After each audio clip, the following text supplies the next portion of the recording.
Hello check. கிறிஸ்து இயேசுவுக்குள் hello check. Hello. கிறிஸ்து இயேசுவுக்குள் ஹலோ.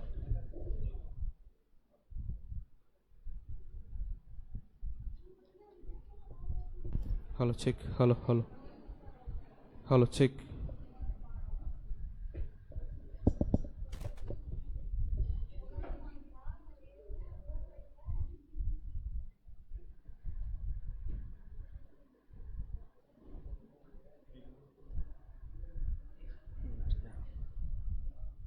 போதுமா ஸ்லைடு?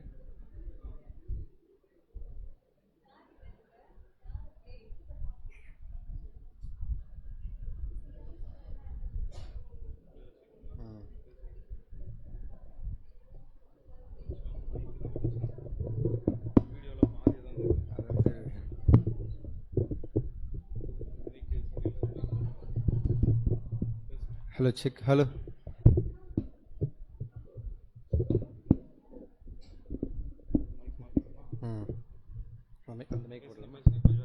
Hello check. ஹலோ.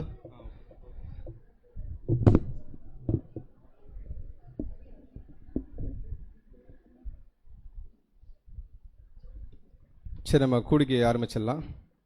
கிறிஸ்து இயேசுவுக்குள் மிகவும் பிரியமாக அழைக்கப்பட்ட அன்புக்குரிய சகோதர சகோதரிகளே, உங்கள் யாவருக்கும் நம்முடைய பிதாவாகிய தேவனாலும் நம்முடைய கர்த்தராகிய இயேசு கிறிஸ்துவினாலும் கிருபையும் சமாதானம் உண்டாவதாக. தேவனுடைய மாபெரும் தயவு மற்றும் அவருடைய வெளியேறப்பட்ட கிருபினால் நாம் அனைவரும் ஒன்று சேர்த்து அவருடைய தெய்வீக சத்திய பாடத்தை கிடைப்பதற்கு தேவனை கொடுத்த இரக்கம் கிருபையிலுக்காக நன்றி எடுத்துக்கொண்டு இந்த கூடுகைக்கு ஆரம்பமாக அனைவரும் எழுந்து என்று ஒரு பாடலை பாடி தேவனுடைய நாமத்தை மிகைப்படுத்தலாம். பாடல் எண் 74, குயவனே குயவன் என்ற பாடலும் அனைவரும் சேர்ந்து பாடுவோம். குயவனே குயவனே படைப்பின் காரணரே, களிமண்ணான என்னையுமே கண்ணோக்கி பார்த்திடுமே. குயவனே குயவனே படைப்பின் காரணரே, களிமண்ணான என்னையுமே கண்ணோக்கி பார்த்திடுமே. வெறுமையான பாத்திரம் நான் வெறுத்து தள்ளாமலே, நிரம்பி வழியும் பாத்திரமாய் விளங்க செய்யுமே. வேதத்தில் காணும் பாத்திரமெல்லாம் இயேசுவை போற்றிடுமே. என்னையும் அவ்வித பாத்திரமாய் வணைந்து கொள்ளுமே. குயவனே குயவனே படைப்பின் காரணரே, களிமண்ணான என்னையுமே கண்ணோக்கி பார்த்திடுமே. மண்ணாசையில் நான் மயங்கியே நேர்வழி விட்டதன்றி, கண் போல போக்கை பின்பற்றினேன் கண்டேனில்லை இன்பமே. காணாமல் போன பாத்திரம் என்னை தேடி வந்த தெய்வமே, வாழ்நாளெல்லாம் பாதம் சேரும் பாதையில் நடத்திடுமே. குயவனே குயவனே படைப்பின் காரணரே, களிமண்ணான என்னையுமே கண்ணோக்கி பார்த்திடுமே. இந்த ஒரு கூடுகைக்கு ஆரம்ப ஜபமாக நம்முடைய அன்பு சகோதரர் கந்தசாமி ஜபத்தில் நம்மளை வழிநடத்துவார்.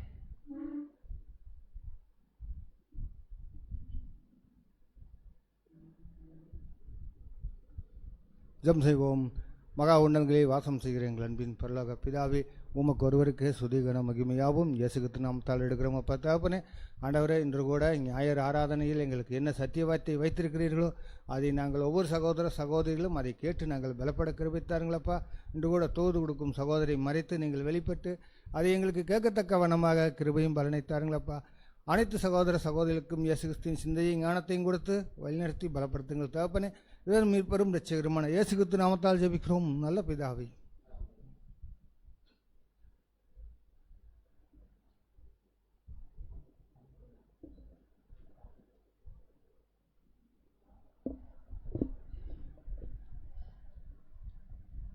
நம்முடைய விசுவாசம் அனைவரும் சேர்ந்து வாசிப்போம்.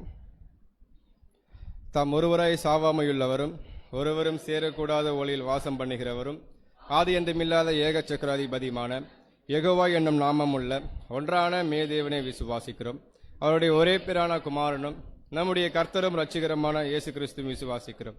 இவர் அதர்சனமான தேவனுடைய தற்சரபமும் சர்வ சிருஷ்டிக்கு முந்தின பேருமானவர்.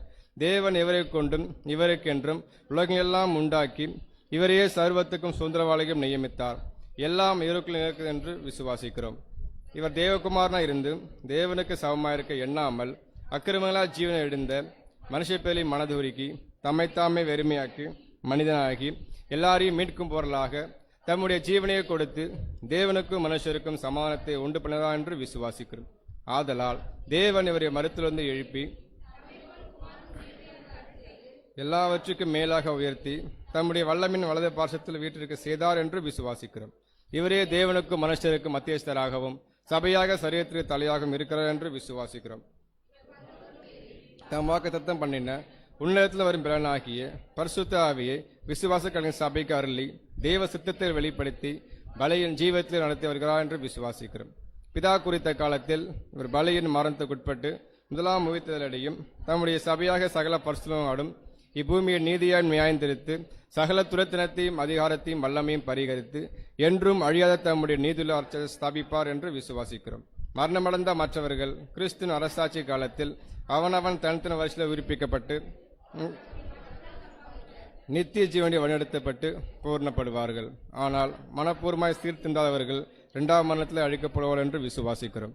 எல்லா சத்துருக்களையும் தமது பாதப்படியாக்கும் மட்டும் இவர் ஆளுகை செய்து கடைசி சத்துருவாகிய மரணத்தையும் பரிகரித்து எல்லாவற்றையும் முந்தின சீருக்கு கொண்டு வந்து பிதாவே சகலத்திலும் சகலமாய் இருப்பதற்கு அவருக்கு ராஜ்யத்தை ஒப்புக் கொடுத்து அவருக்கு கீழ்ப்பட்டிருப்பார் என்று விசுவாசிக்கிறோம். ஆமென். நம்ம அனைவரும் உட்காரலாம்.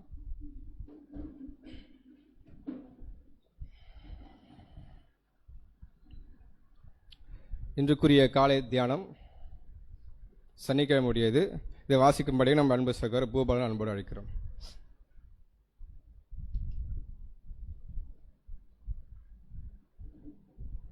காலை தியானம் சங்கீதக்காரன் கூறுகிறார். சங்கீதம் 145:9. கர்த்தர் எல்லார் மேலும் தயவுள்ளவர், அவர் இரக்கங்கள் அவருடைய எல்லா கிரைகளும் மேல் உள்ளது. இந்த வாக்கியம் சகலத்தையும் உள்ளடக்கிய அண்ட சராசரத்தின் உச்ச எல்லையையும் அதே சமயம் சிறிய மற்றும் மிகப்பெரிய சிவராஜ்களும் தன்னுள் அடக்கியுள்ளது. அனைத்து சிருஷ்டிகளும் அவருடைய மேற்பார்வையில் இருக்கின்றது. நம் தேவனாகிய யெகோவா அகில உலகிற்கும்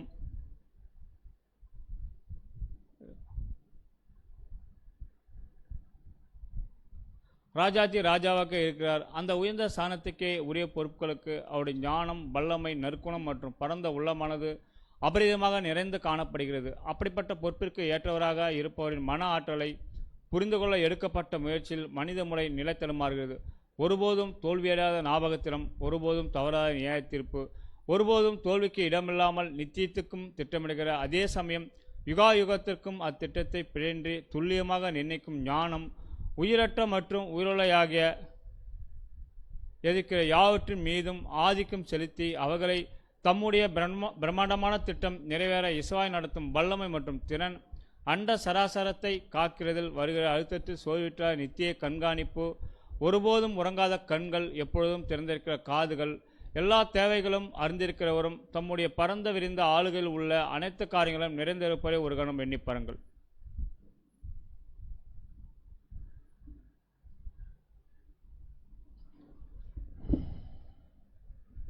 இன்றைக்குரிய காலை பரலோக மன்னாவை வாசிக்கும்படியே நம்முடைய அன்பு சகோதரர் எஸ் செல்வம்.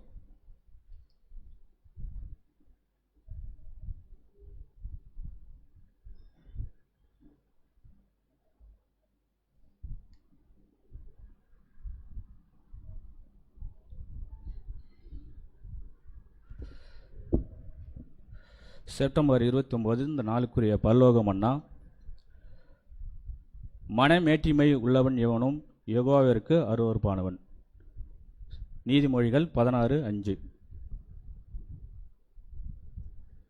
இதோடைய விளக்கம்: இவ்வுலகில் புதிய சிருஷ்டிகள் மேற்கொள்ள வேண்டிய பல தீமைகள் ஒன்று மனமேட்டிமை.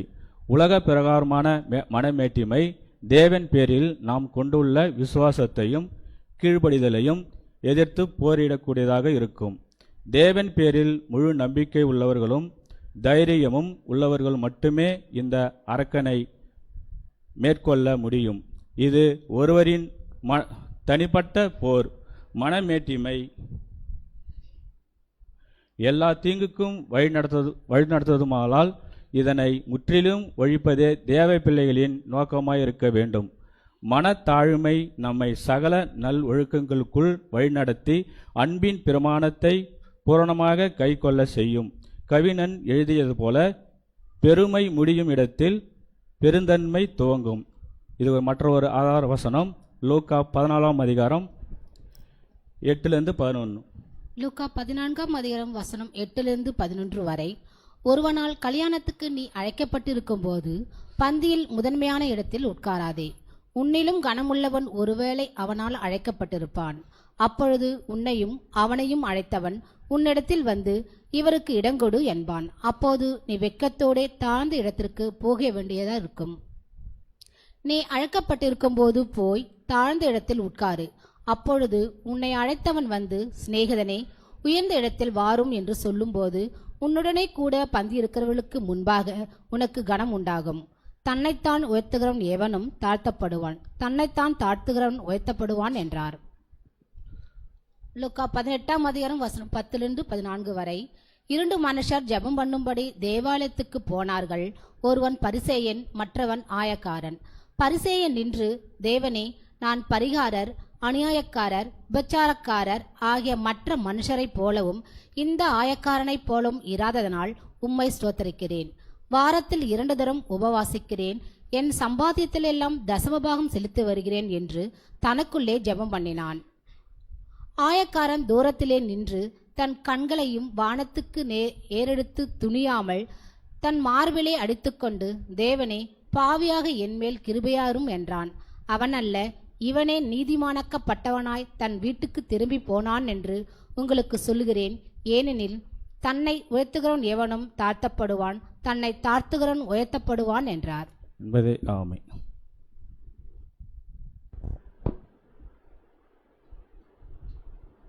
தேவன் தாமே இந்த நாளில் ஒரு அருமையான ஒரு பரலோக மன்னா நம்ம கொடுத்துருக்குறாங்க. இப்போ நம்ம அனைவரும் தேவனுடைய செய்திக்குள்ளே கடந்து போகலாம். பாடத்தினுடைய தலைப்பு சத்தியம் நம்முடைய ஒரே அதிகாரம். சத்தியம் நம்முடைய ஒரே அதிகாரம் என்ற தலைப்பின் கீழாக தூது கொடுக்கும்படியாக நம்முடைய அன்பு சகோதரர் சத்யராஜை அன்போடு அழைக்கிறோம்.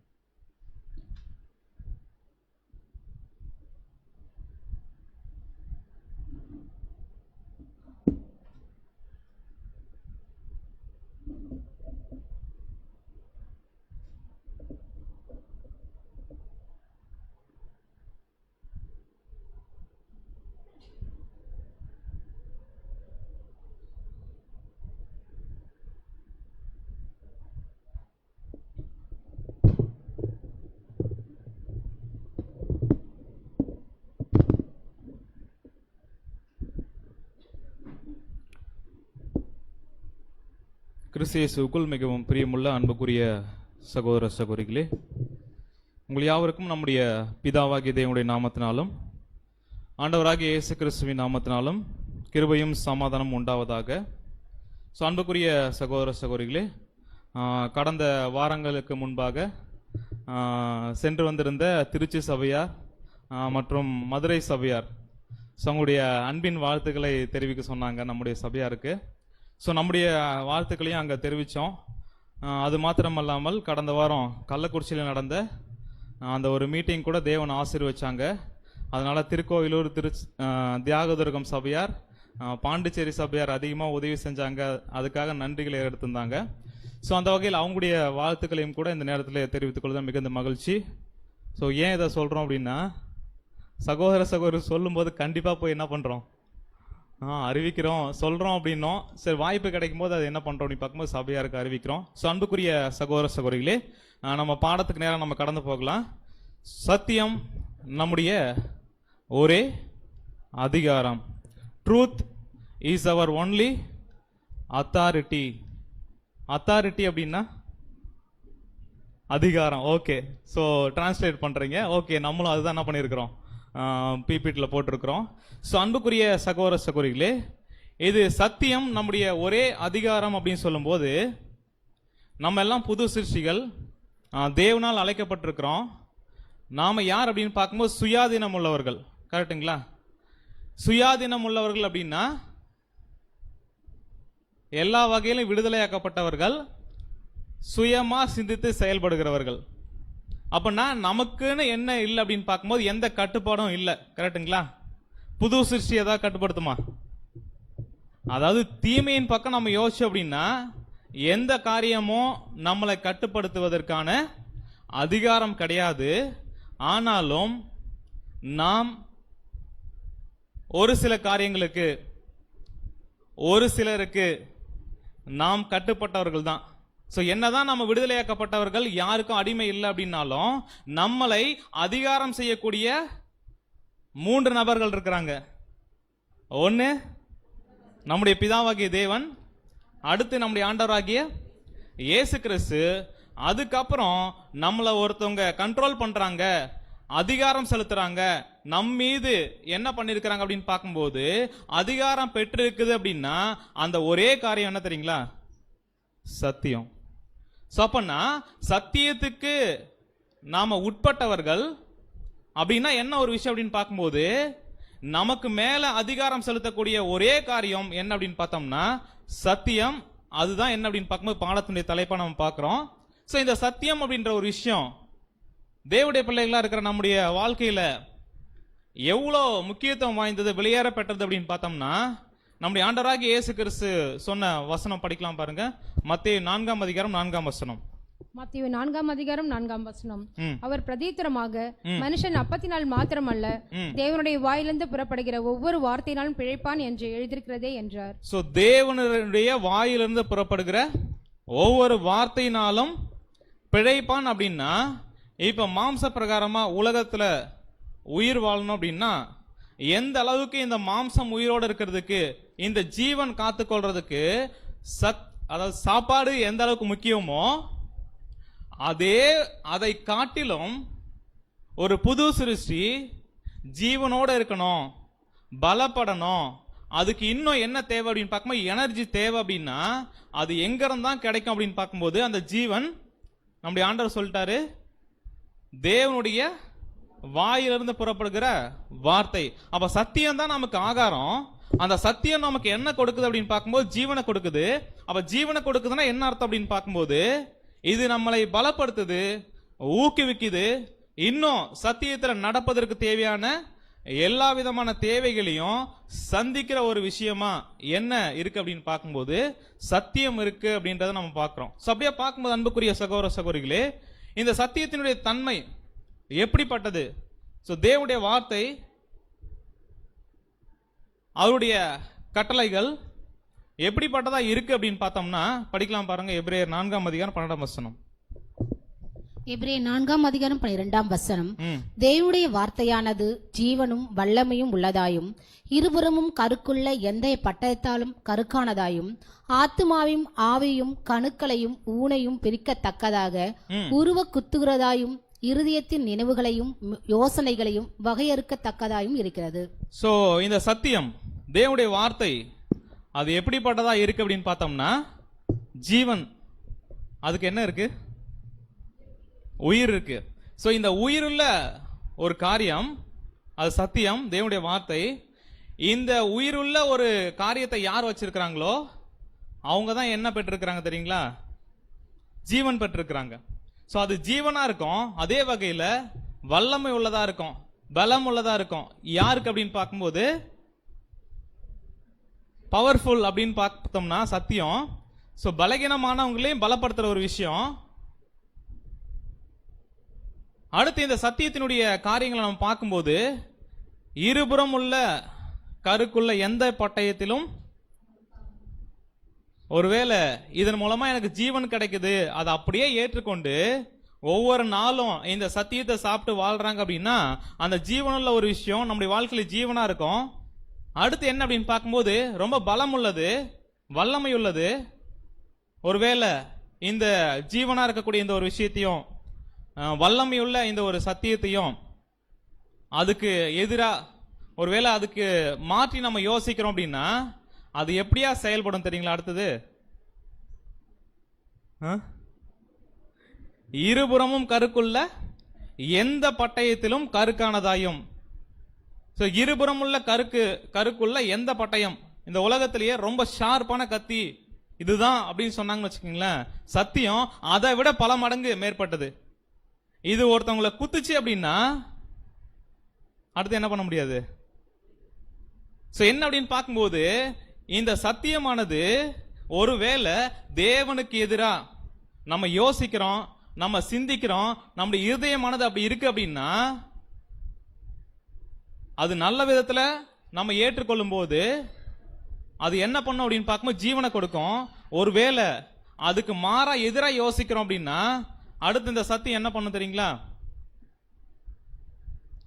என்ன பண்ணும் அப்படின்னா அதனுடைய தோற்றம் வேற மாதிரி என்ன பண்ணும், வெளிப்படும். அதுதான் இருப்புள்ள முள்ள கருக்குள்ள பட்டயம். அடுத்து என்ன அப்படின்னு கணுக்களையும் மூனையும் பிரிக்கத்தக்கதாக என்ன அப்படின்னு பார்த்தோன்னா இந்த ஒரு வார்த்தையானது புரியாத லாங்குவேஜ்ல தமிழ்ல தான் இருக்கு, ஆனா அது என்ன பண்ணாது, புரியாத மாதிரி இருக்கும். அடுத்து நம்ம என்ன பண்ண போறோம் அப்படின்னா இதனுடைய அர்த்தத்தை நம்ம என்ன பண்ணலாம் அப்படின்னு பார்க்கும்போது கடைசியா இருக்கிற காரியம் இருதயத்தின் நினைவுகளையும் யோசனைகளையும் வகையறுக்கிறதையும் என்ன பண்ணும் அப்படின்னு பார்க்கும்போது இந்த சத்தியம் இருக்கும். இந்த சத்தியம் என்ன பண்ணும் அப்படின்னு பார்த்தோம்னா நம்ம எப்படிப்பட்ட யோசனை யோசிக்கிறோம், நம்முடைய கிரியைகள் எப்படிப்பட்டதா இருக்கு, நம்முடைய வார்த்தைகள் எப்படிப்பட்டதா இருக்கு, இது எல்லாத்தையுமே என்ன பண்ணும் அப்படின்னு பார்க்கும்போது வகையறுக்கிறது அப்படின்னா சீர்தூக்கி பார்க்குமா எந்த அளவுக்கு நம்ம இந்த சத்தியத்தை சார்ந்து செயல்படுறோம் அப்படின்ற ஒரு விஷயத்த இந்த சத்தியமானது என்ன பண்ணும் அப்படின்னு பார்க்கும்போது சீர்தூக்கி பார்க்கும். இதே ஒரு காரியத்தை நம்ம ஆர்சி பைபிள்ல படிக்கலாம் பாருங்க. எபிரேயர் 4:12 கடவுளுடைய வார்த்தை உயிருள்ளது, ஆற்றல் வாய்ந்தது, இரு பக்கமும் வெட்டக்கூடிய எந்த வாளிலும் கூர்மையானது, ஆன்மாவையும் ஆவியையும் பிரிக்கும் அளவுக்கு குத்தி ஊடுரு. ஆத்மாவையும் ஆவியும், ஆன்மாவையும் ஆவி அப்படின்னா மாம்ச பிரகாரமான நிலைமை இருக்குது, ஆவிக்குரிய நிலைமை இருக்குது. இந்த ரெண்டு ஒரு விஷயத்தையும் பிரிக்கிற ஒரு விஷயத்த என்ன பண்ண அப்படின்னு பார்க்கும்போது சத்தியம் செய்யும். அடுத்தது எலும்பு மூட்டையும் மச்சையையும் அவ்வாறே ஊடுருகிறது. என்ன அப்படின்னு பார்த்தோன்னா எலும்பு மூட்டு, அதான் அதுதான் கணுக்கள் ஊன் அப்படின்னு என்ன பண்ணப்பட்டிருக்கு, போனுக்குள்ள இருக்கிற போன் மேரோ அது வரைக்கும் இது என்ன பண்ண தெரியுங்களா, ஊடுருவி பாயும். அந்த அளவுக்கு சத்தியமானது ஷார்ப்பான கத்தி.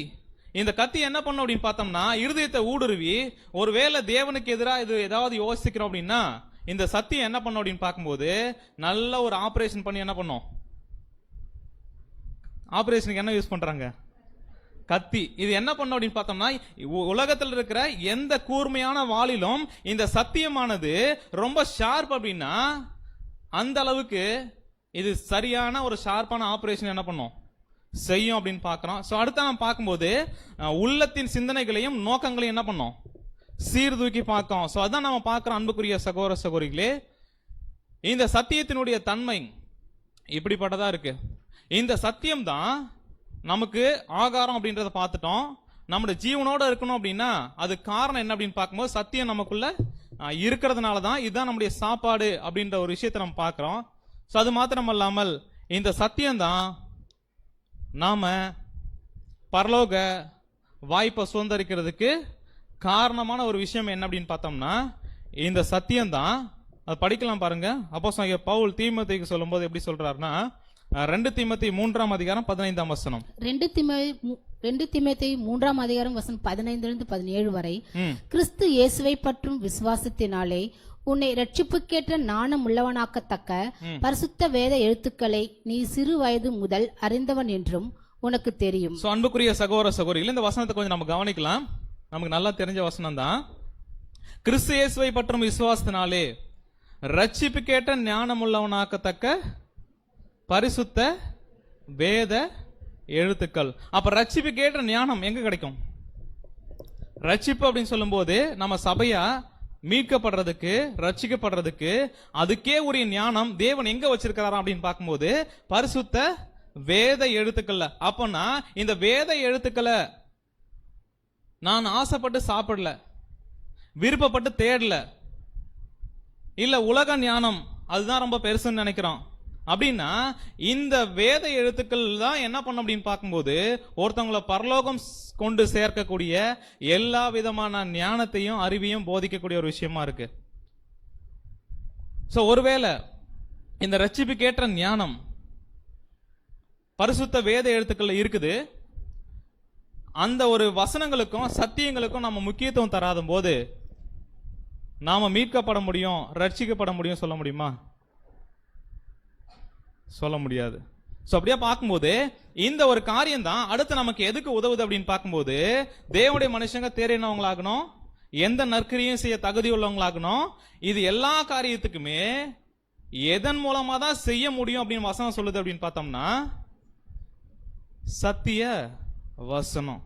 அதுக்காக தான் தேவன் என்ன பண்ணிருக்கிறாரு, வசனம் கொடுத்திருக்காரு, சத்தியம் கொடுத்திருக்கிறாரு. இது நமக்குள்ள ஏதாவது ஒரு விஷயம் மாற்றம் அடையணும், செய்யணும் அப்படின்னா அதுக்கு தேவையான எல்லா விதமான தேவைகளையும் இந்த சத்தியம் மாத்திரமே சந்திக்கிறதுக்கு வல்லமையுள்ளதா இருக்குது.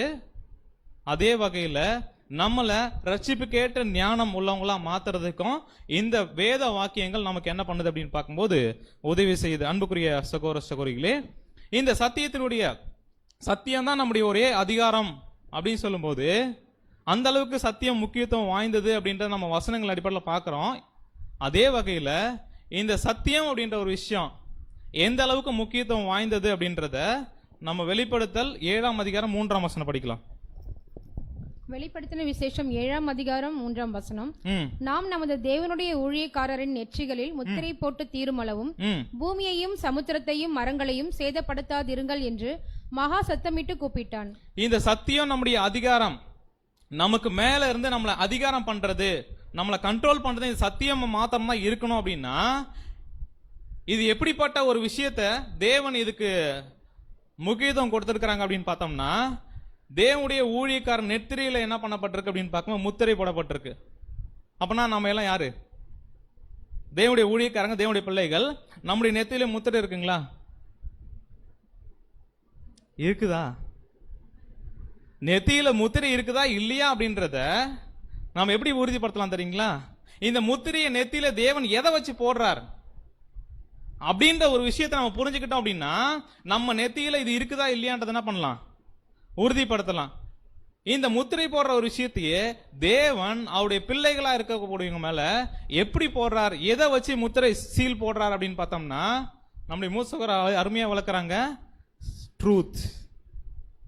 இந்த முத்திரை போடுற ஒரு விஷயத்த ஏன் அது நெத்தியில அப்படின்னு பார்த்தோம்னா, ஏன் அது நெத்தியில? கையில காலில் எங்கேயாவது போடலாம் இல்லையா, இல்ல முதுகுல? ஏன் நெத்தியில? இந்த அறிவு மூளை எங்க இருக்கு? சோ என்ன அப்படின்னு பார்த்தோம்னா, ஏன் இந்த ஒரு முத்திரையை நெத்தியில போடுறார் அப்படின்னு பார்த்தோம்னா, இந்த சத்தியம் அப்படின்ற ஒரு விஷயம் ஏற்றுக்கொள்றதும் அதுக்கு கீழ்ப்படுகிறதும் அதுக்கான எல்லா காரணமும் எங்க இருந்தா செயல்படுது அப்படின்னு பார்க்கும்போது நம்முடைய மூளையில. அப்பனா இந்த பிரைன் வந்துட்டு நம்முடைய நெத்தி சீல் போடப்பட்டிருக்கு, முத்திரிக்கப்பட்டிருக்கு அப்படின்னா எதன் மூலமா தேவன் அதை செய்யறார் நமக்குள்ள அப்படின்னு பார்க்கும்போது, ஒருவேளை இந்த சத்தியம் அப்படின்ற ஒரு விஷயம் நம்மை அதிகாரப்படுத்தக்கூடிய ஒரு விஷயமா இல்ல அதுக்கு கீழ்பட்டவங்களா நம்ம ஒப்பு கொடுக்க மாட்டோம் அப்படின்னா நம்ம தெளிவா புரிஞ்சுக்கலாம் நெத்தி என்னவா இருக்கு, எம்டியா இருக்குது. என்ன அப்படின்னு பார்த்தா அன்புக்குரிய சகோதர சகோதரிகளே, இதான் நாம் பார்க்கிறோம். இந்த சத்தியத்தையும் அறிவீர்கள், சத்தியம் உங்களை விடுதலையாக்கும் அப்படின்னா எதன் மூலமா மட்டும்தான் விடுதலை, எதன் மூலமா மட்டும்தான் நாம தேவனுக்கு ஏற்றவங்களா மாற முடியும் அப்படின்னு பார்க்கும்போது இந்த சத்தியத்தை அறிந்து கொள்வதனால மாத்திரம்தான். அது மாத்திரமல்ல அன்புக்குரிய சகோதர சகோதரி, நமக்கு தெரிஞ்ச வசனங்கள் தான் அப்படின்னு நம்ம போறோம். சோ யோவான் 17:17 பார்க்கும்போது உம்முடைய சத்தியத்தினாலே அவர்களை பரிசுத்தமாக்கும், உம்முடைய வசனமே சத்தியம். அப்ப தேவன் நம்மளை பரிசுத்தமாக்குற ஒரு விஷயத்தை எதை வச்சு பண்றாரு தெரியுங்களா? நம்மளை முத்தரிக்கிறதா இருந்தாலும் பரிசுத்தப்படுத்துற ஒரு விஷயமா இருந்தாலும் எதை வச்சுதான் பண்றாரு அப்படின்னு பார்த்தோம்னா, இந்த சத்தியம் அப்படின்ற ஒரு விஷயத்த என்ன பண்றாரு, அதை வச்சுதான் என்ன பண்றாருன்னா பரிசுத்தமாக்க. பரிசுத்தமாக்குறது என்ன அர்த்தம்? பரிசுத்தமாக்குறது என்ன அர்த்தம்? சுத்தபத்தமா இருக்கிறதுங்களா? என்ன அப்படின்னு பார்த்தோம்னா, இந்த பரிசுத்தமாக்குற ஒரு விஷயம் அப்படின்றது என்ன அப்படின்னு பார்க்கும்போது, இந்த பரிசுத்தமாகுதல் அப்படின்னா அதனுடைய அர்த்தம் என்ன அப்படின்னு பார்க்கும்போது, பிரித்தெடுக்கப்படுதல். எதுக்காக அப்படின்னு பார்த்தோம்னா, தேவ சித்தம் செய்யறதுக்காக பிரித்தெடுக்கப்பட்ட ஒரு வாழ்க்கை வாழ்றது. அந்த பிரித்தெடுக்கப்பட்ட வாழ்க்கை வாழ்றதுக்கான எல்லா விதமான காரியமும் எதன் மூலமா தான் தேவன் செய்யறாங்க அப்படின்னு பார்க்கும்போது, இந்த சத்தியத்தின் மூலமாக தான். சோ இந்த சத்தியம் தான் நம்மளை என்ன பண்ண அப்படின்னு பார்க்கும், பரிசுத்தமாக்கும். சோ அப்படியே பார்க்கும்போது நம்முடைய வாழ்க்கையில இந்த ஒரு சத்தியமானது ரெண்டு விதமா செயல்பட்டு கொண்டிருக்குது. என்ன அப்படின்னு பார்த்தோம்னா, ஒரு அறுவடை நடந்துகிட்டு இருக்குது. என்ன அறுவடை அப்படின்னு பார்த்தோம்னா, நல்ல கோதுமை மணிகளை களஞ்சியத்தில் சேர்க்கக்கூடிய காரியமானது தேவன் என்ன பண்றாருன்னா இந்த சுவிசேஷ யுகத்தில் செஞ்சுக்கிட்டு இருக்கிறாரு. இந்த ஒரு கோதுமை மணி அப்படின்ற ஒரு விஷயம் எடுத்த உடனே உருவாகிறது இல்லை. இப்ப 7ஆம் கால சபையில குறிப்பாக இந்த அறுவடை அப்படின்ற ஒரு விஷயம் நடந்துகிட்டு இருக்குது. இந்த அறுவடையை தேவன் எப்படிதான் பண்றாரு தெரியுங்களா? அருவாள் வச்சுதான் என்ன பண்றாரு, அறுவடை என்ன பண்றாரு, சத்தியம் அப்படின்ற அந்த கருக்குள்ள அருவா வச்சுதான் இந்த அறுவடையை பண்றாரு. இந்த அறுவடையில ரெண்டு பாகம் என்ன அப்படின்னு பார்த்தோம்னா, ஒன்னு பாபிலோன்ல இருந்து நம்மளை பிரிச்சு எடுக்கிறது. முதல் பாகம் அது நடந்துச்சா? நடந்துச்சு. சோ பாபிலோன்ல இருந்து முதலாவது இந்த சத்தியத்தை அறிவிச்சு அதன் மூலமா விடுதலை அப்படின்ற ஒரு விஷயம் நமக்கு என்ன பண்ணுது அப்படின்னு பார்க்கும்போது தேவன் செஞ்சிருக்கிறாரு. இந்த முதலாம் பாகம் என்ன ஆயிடுச்சு அப்படின்னு பார்க்கும்போது அநேகருக்கு நிறைவேறிடுச்சு. ஒருவேளை சத்தியத்துக்குள்ள வந்து நம்ம அர்ப்பணிச்சிருக்கிறோம் அப்படின்னா இந்த முதல் பாகம் நிறைவேறுச்சு. ஆனா இதோட நம்முடைய அழைக்கப்பட்ட அழைப்பினோட நோக்கம் என்ன பண்ணல, முடியல. இதனுடைய ரெண்டாம் பாகம் இருக்குது. அது என்ன அப்படின்னு பார்த்தோம்னா, இந்த கலைகள்ல இருந்து என்ன பண்றா அப்படின்னு பார்த்தோம்னா கோதுமை மணியை என்ன பண்றாருன்னா பிரிக்கிறாரு. அந்த பிரிக்கிற ஒரு வேலை நடக்குது. அடுத்து இந்த கோதுமை மணிகளா இருக்கக்கூடிய தேவனுடைய பிள்ளைகள் களஞ்சியத்தில் சேர்க்கக்கூடிய அளவுக்கு நல்ல தரமுள்ள மணிகளா மாறணும் அப்படின்னா ரெண்டாவது ஒரு பாகம் அவங்களுக்குள்ள நிறைவேறணும். அது என்ன அப்படின்னு பார்க்கும்போது அதையும் செய்யறது என்ன தெரியுங்களா, சத்தியம். அப்ப சத்தியம் வந்து என்ன அப்படின்னு பார்க்கும்போது பாபிலோன் விட்டு வெளியே வந்துட்டாலே நம்ம சபையா மாறிடும் அப்படின்னு பார்த்தோம்னா அன்புக்குரிய சகோதரர் இல்ல. அடுத்து நமக்குள்ள என்ன நிறைவேறணும் அப்படின்னு பார்க்கும்போது தேவனுடைய களஞ்சியத்தில் சேர்க்கக்கூடிய நல்ல கோதுமை மணிகளா முதிர்ந்த மணிகளா மாறணும் அப்படின்னா அந்த ஒரு வேலையும் எதன் மூலமா தேவன் செய்யறாங்க அப்படின்னு பார்க்கும்போது இந்த சத்தியத்தை கொண்டுதான் நம்மள என்ன பண்றாரு, உருவாக்குறாரு, தயார்படுத்துறாரு. சோ அப்படியே பார்க்கும்போது அன்புக்குரிய சகோதர சகோதரிகளே, இந்த ஒரு சத்தியத்தினுடைய மேன்மை மகத்துவத்தை நம்ம கொஞ்சமா பார்த்திருக்கிறோம். இதுக்கு முன்னாடி நிறைய படிச்சிருக்கிறோம். சோ அப்படியே பார்க்கும்போது ஒரு புது சிருஷ்டிக்கு முக்கியத்துவம் வாய்ந்தது இல்லைன்னா எதுவுமே இல்லை, எம்டி ஸ்லைடு தான். ஓகே, சோ என்ன அப்படின்னு பார்த்தோம்னா புது சிருஷ்டிக்கு முக்கியத்துவம் வாய்ந்தகள் தேவனுடைய பிள்ளைகளா இருக்கிற நமக்கு முக்கியமானவங்க ஒரு சிலர் இருக்கிறாங்க. சோ அந்த முக்கியத்துவம் வாய்ந்தவைகள் அப்படின்றதுல இல்ல முக்கியத்துவம் வாய்ந்தவர்கள் அப்படின்றதுல ஒரு புது சிருஷ்டிக்கு யாரெல்லாம், நானா பேசிட்டு தான் ரொம்ப டயர்ட் ஆடுவீங்க. ஒரு புது சிருஷ்டிக்கு என்னெல்லாம் முக்கியம், யாரெல்லாம் முக்கியம்? பிதாவாகிய தேவன், ஓகே. இயேசு கிறிஸ்து, ஓகே. சத்தியம், ஓகே. சகோதர சகோதரிகள். சோ இது நாளோட என்ன பண்றோம், நீங்க அடுத்து ஏதாவது சொன்னாலும் இது நாளுக்குள்ள என்ன ஆயிடும், என்ன அப்படின்னு பார்த்தோம்னா ஒரு புது சிருஷ்டிக்கு ரொம்ப முக்கியத்துவம் வாய்ந்தவைகள் அப்படின்னா முக்கியமானவங்க அப்படின்னா ஒன்னு பிதாவாகிய தேவன், அடுத்து நம்முடைய ஆண்டவராகிய இயேசு கிறிஸ்து, அடுத்து அவங்க மூலமா வெளிப்படுத்தப்பட்ட சத்தியம், அதுக்கப்புறம் சகோதரர்கள். இந்த ஆர்டர் ரொம்ப முக்கியம். இதுலயே மூணாவது சகோதரலா வச்சுட்டு சத்தியத்தை பின்னாடி வைக்கலாம்ல.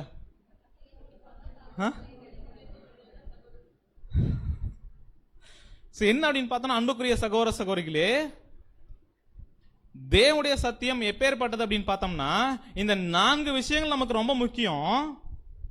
நம்முடைய பிதாவாகிய தேவனும் அடுத்து ஆண்டவராகிய இயேசு கிறிஸ்துவும், அதுக்கப்புறம் அவங்க 2 பேரை விட முக்கியத்துவம் வாய்ந்தவைகள் நம்முடைய வாழ்க்கையில் அப்படின்னா, கர்த்தருக்கு அடுத்தபடியாக இந்த உலகம் அனைத்திலும் சத்தியமே நமக்கு முக்கியத்துவம் வாய்ந்தது, விலையேற பெற்றது.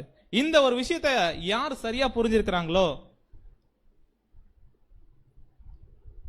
அவங்க தேவன் காட்டுற வழியில சத்தியத்தின்படி சரியா நடக்கிறாங்க அப்படின்றத என்ன பண்ணலாம், புரிஞ்சுக்கலாம். அன்புக்குரிய சகோதர சகோதரர், நம்ம ஏற்கனவே கேட்ட மாதிரி இங்க ஏன் கடைசியா சத்தியத்தை வச்சுட்டு முன்னாடி சகோதரர் வைக்க கூடாது அப்படின்னா, அந்த சத்தியன்ற வார்த்தையை அப்படியே எடையை எடுத்துட்டோம் அப்படின்னா,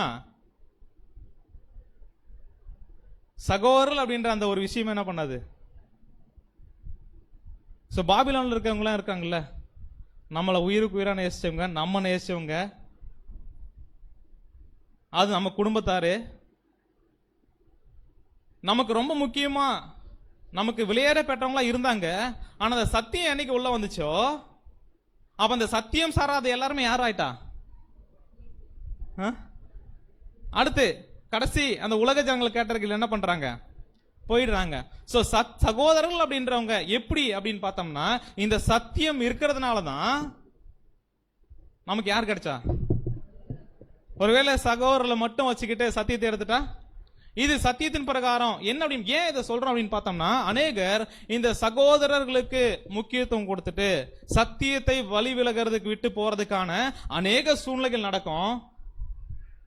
ஒருத்தவங்க சத்தியத்தை பிடிச்சுக்கிட்டாங்க அப்படின்னா, ஒருவேளை சகோதர அன்பு அவங்களுக்குள்ள இல்லவே இல்லைனாலும் அந்த சத்தியம் என்ன பண்ண தெரியுங்களா, அடுத்து அவங்கள கரெக்டா வழி நடத்தும்.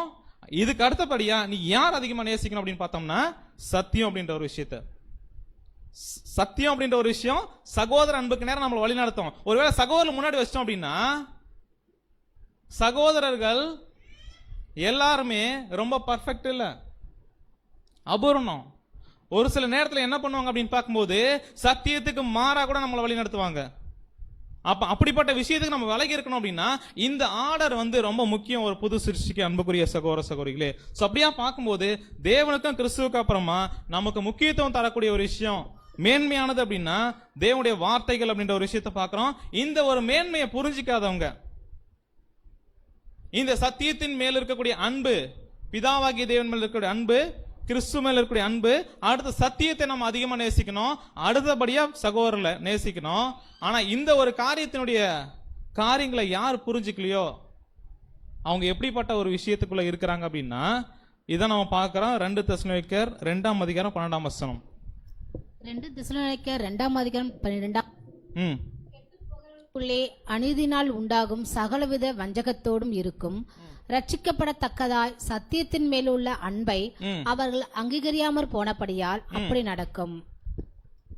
ஆகையால் சத்தியத்தை விசுவாசியாமல் அநீதியில் பிரியப்படுகிற யாவரும் ஆக்கணைக்கு உள்ளாக்கப்படும்படிக்கு அவர்கள் பொய்யை விசுவாசிக்கத்தக்கதாக கொடிய வஞ்சகத்தை தேவன் அவர்களுக்கு அனுப்புவார். நாம பார்க்கலாம். அன்புக்குரிய சகோதர சகோதரிகளே, சத்தியத்தின் மேல் இருக்கிற அன்பை ஒருத்தவங்க யாரு அங்கீகரிக்கலையோ, சத்தியத்தை யார் நேசிக்கலையோ, சத்தியத்தை சரியானபடி விசுவாசம் இல்லாம தேவனுக்கு அடுத்தபடியா காணப்படுத்த வேண்டிய ஒரு விஷயம் அதுவா இருக்கிறதுனால இதுக்கு யாரெல்லாம் முக்கியத்துவம் தரலையோ அப்படிப்பட்டவங்க இங்க இருக்க வேண்டிய அவசியமே இல்லையா.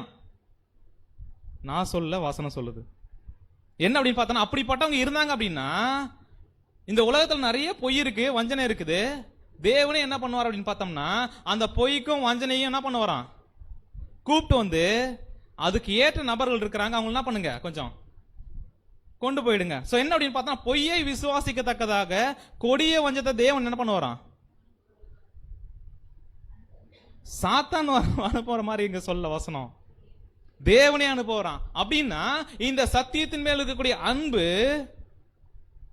அதை நாம ஏற்றுக்கொள்ற ஒரு விஷயம், அங்கீகரிக்கிற ஒரு விஷயம் நம்முடைய வாழ்க்கையில எந்த அளவுக்கு முக்கியத்துவம் அப்படின்றத வசனங்கள் அடிப்படையில் நம்ம பார்த்துட்டு இருக்கோம். அன்புக்குரிய சகோதர சகோதரிகளே, இந்த வசனங்கள் அடிப்படையில், சத்தியத்தின் அடிப்படையில் இது யார் ஒருத்தவங்க அந்த அன்பை அதிகமா வளர்த்துக்கிறாங்களோ, அதுக்கு யார் கீழ்ப்படுகிறாங்களோ அவங்க தான் யார் நம்முடைய ஆண்டவர் சொல்லிட்டார் அப்படின்னு பார்த்தோம்னா படிக்கலாம். யோவான் 14:23 யோவான் 14 வசனங்கள் முதல். இயேசு அவனுக்கு பிரதியுத்தரமாக, ஒருவன் என்னில் அன்பாய் இருந்தால் அவன் என் வசனத்தை கைக்கொள்வான். சோ என்ன சொல்லிட்டார் நம்முடைய ஆண்டவர் அப்படின்னு பார்த்தோம்னா, நீங்க என்ன நேசிக்கிறது உண்மை அப்படின்னா, பிதாவாகிய தேவன் நம்ம நேசிக்கிறீங்களா? நேசிக்கிறோம். இயேசு கிறிஸ்து நேசிக்கிறோமா? அது உண்மை அப்படின்னா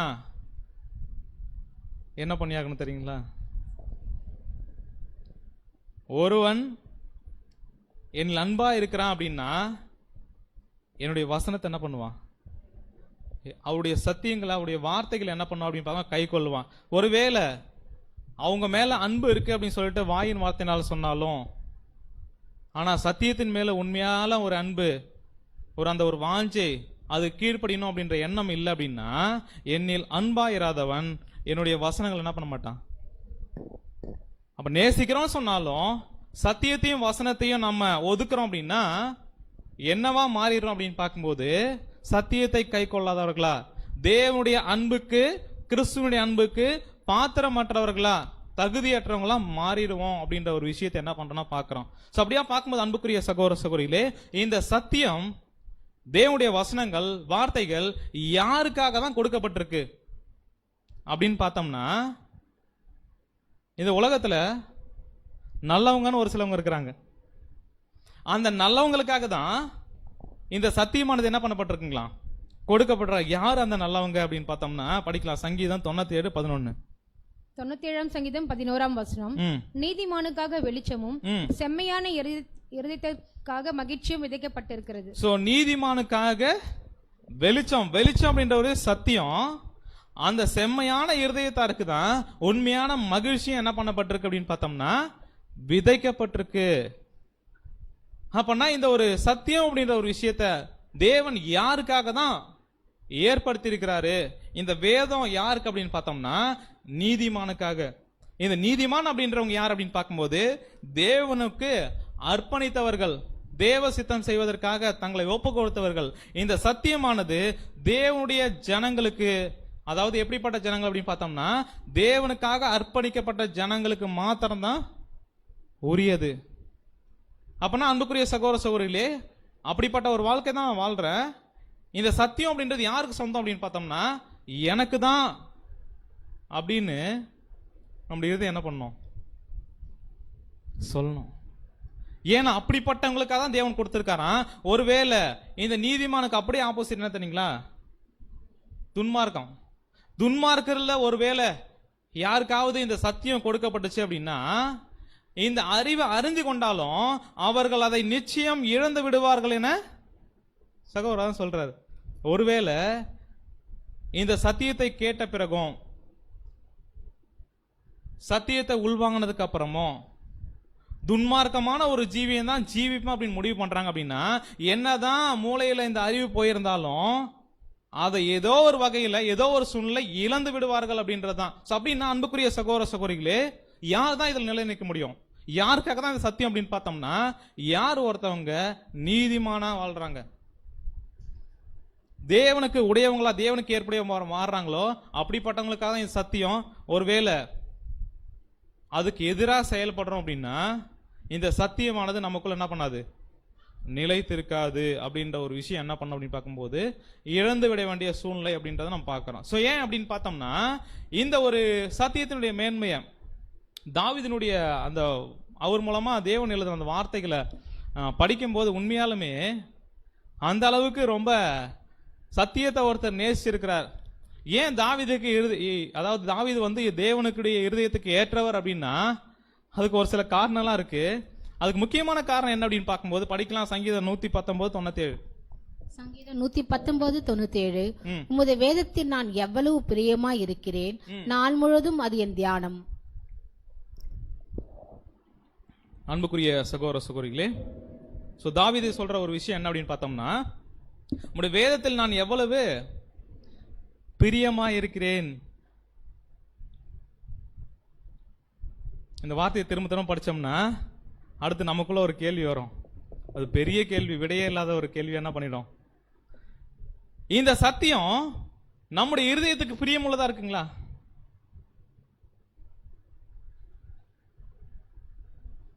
ஸோ உமது வேதம் நான் எவ்வளவு, அதாவது உங்களுடைய வேதத்தில் நான் எவ்வளவு பிரியமா இருக்கிறேன், நாள் முழுவதும் அதுதான் என்னுடைய தியானம் அப்படின்னா, அப்ப தாவீது வந்து வேற எந்த வேலையுமே செய்யலையா?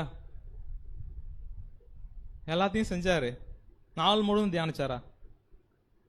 அப்பனா என்ன ஒரு விஷயத்தை இந்த வசனத்தினுடைய விளக்கமா நம்ம பார்க்கிறோம் அன்புக்குரிய சகோதர சகோதரிகளே, நம்முடைய வாழ்க்கையினுடைய எல்லா விஷயங்களிலும் சரி எது தவறு எது என்பதை வேத வாக்கியங்களின் அடிப்படையில் ஜாக்கிரதையோட கவனிக்கணுமா? அப்ப நாள் முழுவதும் அதுதான் என்னுடைய தியானம் அப்படின்னா, இந்த சத்தியத்துக்கு உட்பட்டு, இந்த வசனத்துக்கு உட்பட்டு, நம்முடைய பிதாவாகிய தேவனுடைய வார்த்தையின் அடிப்படையில தான் உண்மை எது தவறு எது அப்படின்றத என்ன பண்றோம் அப்படின்னு பார்க்க புரிஞ்சுக்கிறோம். அந்த ஒரு விஷயத்தின் அடிப்படையில தான் நாம ஜீவிக்கிறோமா அப்படின்றத ஒவ்வொரு தேவனுடைய பிள்ளைகளும் என்ன பண்ண அப்படின்னு பார்க்கும்போது ஜாக்கிரதையா கவனிக்குமா. இவ்விதமாக செயல்படுவது தேவனுடைய பிரமாணங்களை தியானமா இருப்பது அப்படின்னா, எப்பயுமே வேதத்தை தியானிச்சமா இருக்கிறது அப்படின்ற ஒரு விஷயத்தை நம்ம புரிஞ்சுக்க வேண்டாம். ஆனா நான் வாழ்க்கையில எதை யோசிச்சாலும், எதை பேசினாலும், என்ன கிரியில நான் ஈடுபட்டாலும் அது தேவன் சரி தவறுன்னு சொல்லியிருக்கிறாரு. அதன் அடிப்படையில் தான் என்னுடைய வாழ்க்கை இருக்குதா, நான் ஜீவிக்கிறேனா அப்படின்றத ஒவ்வொரு தேவனுடைய பிள்ளைகளும் ஜாக்கிரதை என்ன பண்ணுமா கவனிக்கணும். அன்புக்குரிய சகோதர சகோதரிகளே, இப்படியாக நம்முடைய சிந்தனைகள், வாயினுடைய வார்த்தைகள், கிரியைகள் எல்லாமே எதின் அடிப்படையில் இருக்கணும் அப்படின்னு பார்க்கும்போது சத்தியத்தின் அடிப்படையில். இதுக்கு எதிராக நம்ம யோசிக்கிறோம், இதுக்கு எதிராக நம்ம பேசுறோம், நம்முடைய கிரியைகள் இதுக்கு எதிராக இருக்கு அப்படின்னா, சத்தியத்துக்கே ஒருத்தவங்க எதிராக இருக்கிறாங்க அப்படின்னா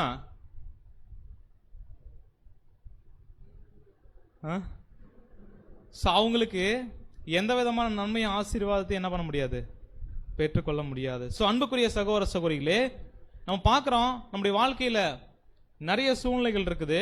தனிப்பட்ட வாழ்க்கையாகட்டும், நம்முடைய குடும்ப வாழ்க்கையாகட்டும், நாம சபையாக கூடக்கூடிய பெரிய குடும்பம், சபை ஐக்கியம், எக்லீசியா இங்கேயாகட்டும், நம்ம நிறைய விஷயங்களை யோசிக்கிறோம், பேசுறோம், கிரியில ஈடுபடுறோம். இது எல்லாமே சத்தியத்தின் அடிப்படையில் இருக்குதா?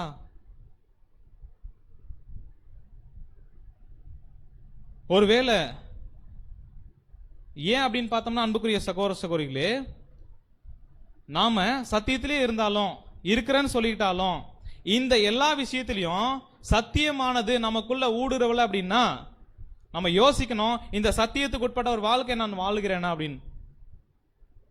இப்ப அப்படியா பார்க்கும்போது எனக்கு எதை வேணாலும் யோசிக்க ரைட்ஸ் இருக்கு, நான் எதை வேணா பேசுவேன், எனக்கு உரிமை இருக்குது, நான் எதை வேணா செய்வேன், எனக்கு உரிமை இருக்குது, யாரும் என்ன பண்ணக்கூடாது, எதையும் கேட்கக்கூடாது அப்படின்னா இந்த சத்தியத்தில் இருக்க வேண்டிய அவசியமே இல்லை. நாம எதை பேச வந்திருக்கிறோம், எதை பத்தி யோசிக்க வந்திருக்கிறோம், எதை சார்ந்து கிரியை செய்ய வந்திருக்கிறோம் அப்படின்னா அன்புக்குரிய சகோதர சகோதரிகளே சத்தியம் சார்ந்ததாக. அதனால நம்ம ஒரு விஷயத்தை புரிஞ்சுக்கலாம்,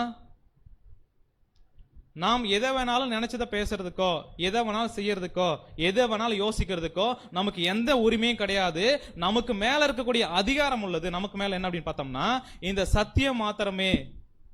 அதன் அடிப்படையில தான் நான் எல்லாத்தையும் செய்யறேனா அப்படின்றத உறுதிப்படுத்திக்க வேண்டிய கடமை எனக்கு இருக்குது, கேட்கிற உங்களுக்கு இருக்குது.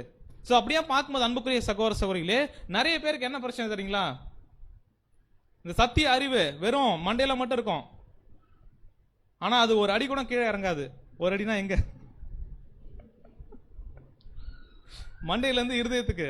என்ன அப்படின்னு பார்த்தோம்னா தேவன் எதற்காக இந்த ஒரு சத்தியத்தை கொடுக்கிறார் அப்படின்னா, இந்த சத்திய அறிவை பெற்றுக்கொள்கிற நோக்கமே இதை சார்ந்து நம்முடைய இருதயம் என்ன பண்ணணும், மறுரூபமாக்கணும், நம்ம சிந்திக்கிற சிந்தனை தூய்மையாகணும், நம்மள பேசுற பேச்சு என்ன பண்ணணும், சரியாகணும், நம்முடைய கிரியைகள், அதான் நம்ம பார்க்குற கேரக்டர், இது என்ன பண்ணும் அப்படின்னு பார்க்கும்போது கேட்கக்கூடிய சத்தியங்கள் வெறும் அறிவு மாத்திரம் நம்ம கொடுத்திருக்குதா, இல்ல இருதயத்தினுடைய எல்லா பாகத்தையும் இது ஊடுருவி இருக்குதான்றத நாம உறுதிப்படுத்திக்கணும். ஒருவேளை அதுக்கெல்லாம் நான் அனுமதிக்க மாட்டேன் அப்படின்னா தேவன் என்ன பண்ணுவார் தெரியுங்களா, கதவை என்ன பண்ணுவாரு, டைட்டா சாத்திடுவாரு, வாய்ப்பே இல்லை. என்ன அப்படின்னு பார்க்கும்போது அன்புக்குரிய சகோதரன் நாம அப்படிப்பட்டவங்களா இல்ல. ஏன் அப்படின்னு பார்க்கும்போது சத்தியத்துக்கு கீழ்ப்படிஞ்சதுனால தான் என்ன பண்றோம், கூடுகைக்கு வரோம், தேவன் சார்ந்த ஊழியத்தில் ஈடுபடுறோம். ஸோ அப்படியே பார்க்கும்போது நம்ம என்ன இன்னொரு விஷயத்தையும் கவனிக்கணும் அப்படின்னா, இந்த சத்தியமானது நம்முடைய இருதயத்துல நிறைய பாகங்கள் இருக்குது. அதுல நிறைய இருளான பாகம் இருக்குது. அந்த இருளான பாகம்லாம் என்ன பண்ணக்கூடாது, இந்த வெளிச்சம் என்ன பண்ணக்கூடாதுன்னா வரவே கூடாது. என்ன பண்ணும் அப்படின்னு பார்க்கும்போது ஒரு குறிப்பிட்ட ஏரியாவுக்கு மட்டும்தான் என்ன பண்ணும்.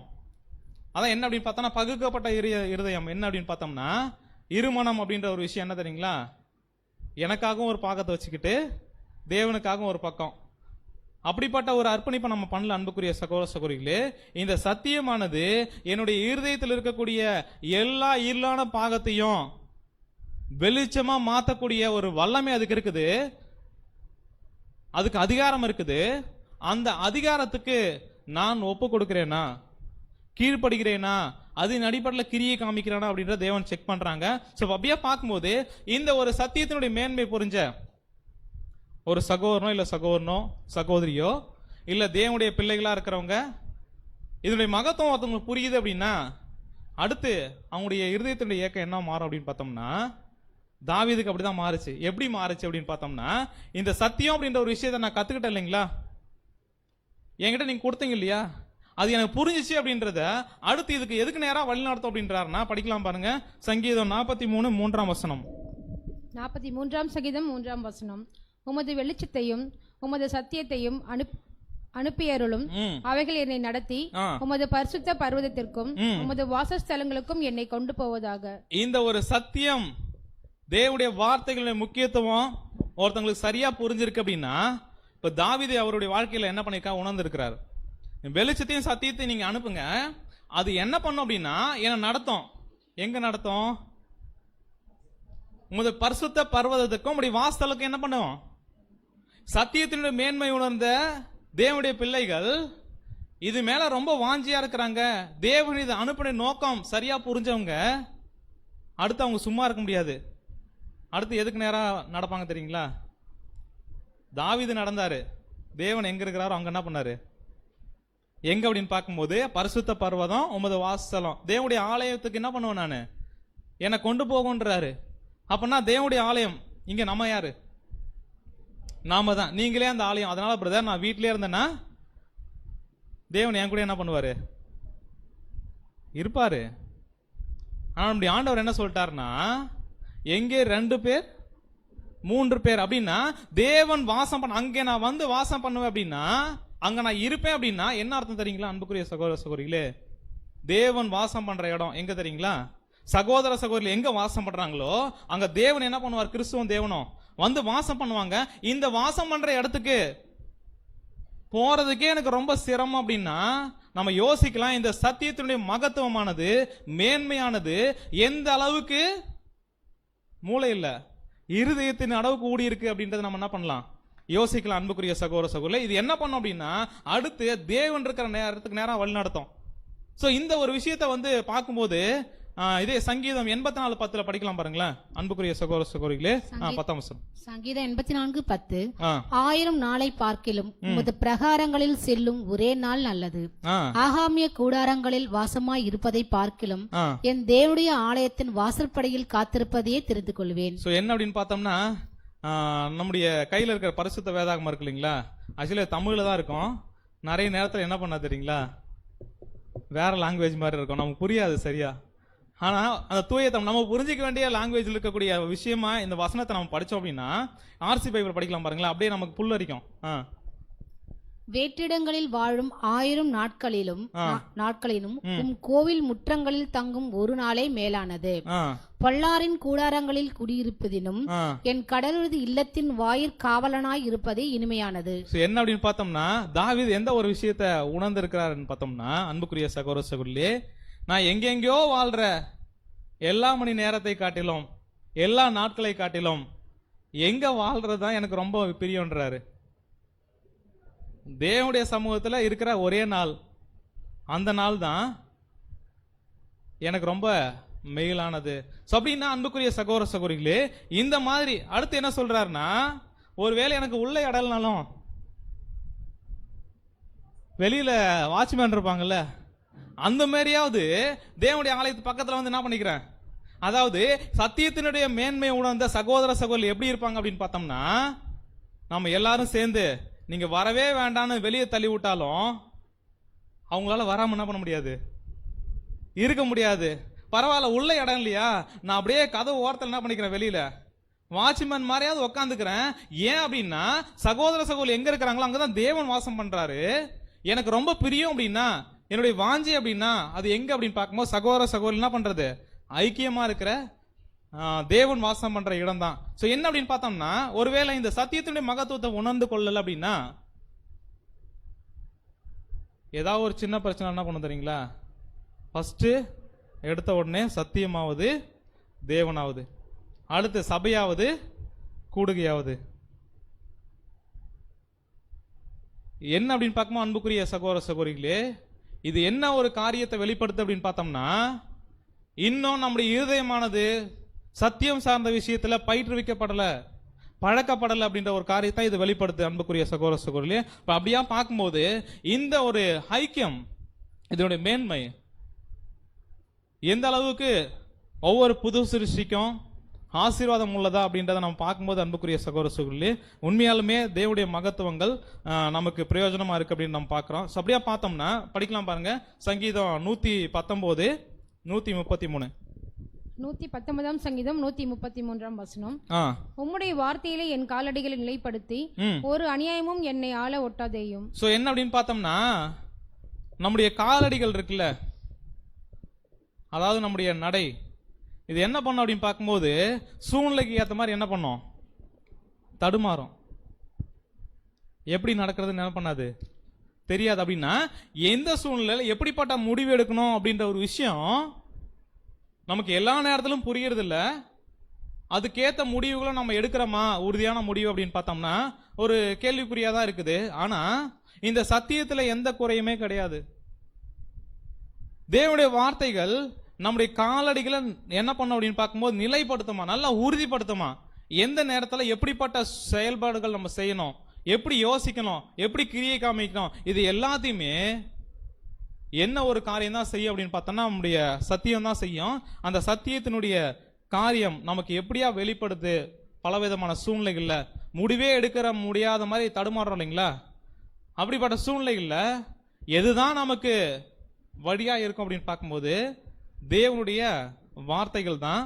அது எப்படி சொல்லப்பட்டிருக்கு அப்படின்னு பார்க்கும்போது நம்ம அன்றைய நேரத்தை யோசிக்கலாம், இதெல்லாம் தப்பா, பைபிள் இதெல்லாம் என்ன பண்ணப்பட்டிருக்கு, இப்படி இல்லாம சொல்லப்பட்டிருக்கு. உதாரணத்துக்கு டிவி பார்க்கறது கரெக்டுங்களா,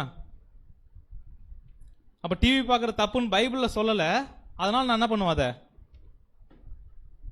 செய்வேன். அப்படி எடுத்துக்கலாங்களா?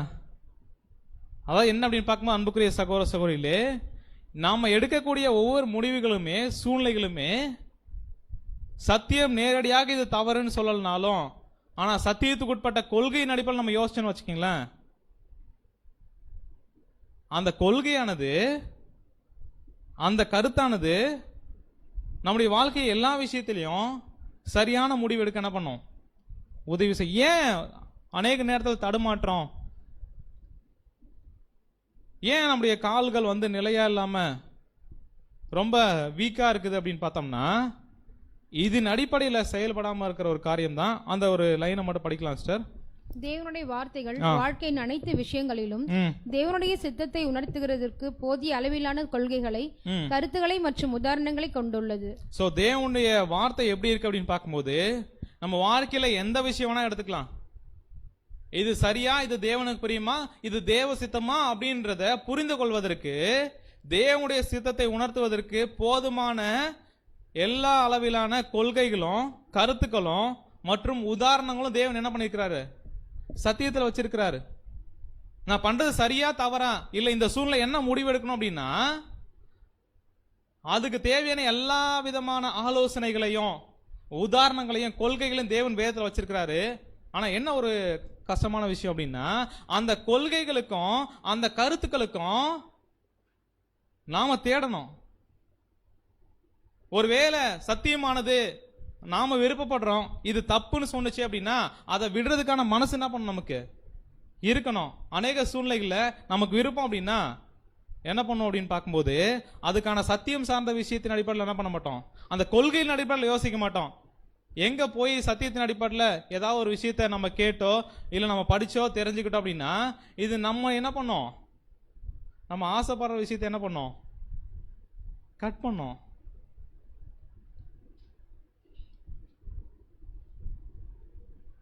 ஸோ அதுக்காகவே நிறைய பேர் இந்த வெளிச்சத்துக்குள்ளே வர்றது இல்லைங்களா. நாங்கள் எங்கே இருந்துக்கிறோம், இருள்.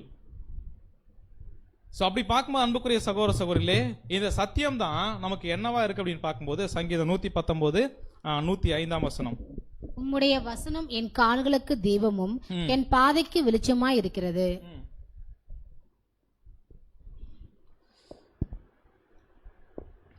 நம்முடைய நடக்கையானது சரியான விதத்தில் நடக்குது அப்படின்னா அது எந்த வழியில் நடக்கக்கூடிய ஒரு நம்முடைய கால்களாக இருக்கணும் அப்படின்னா, கால்கள் அப்படின்றது நம்முடைய நடக்கை வாழ்க்கை.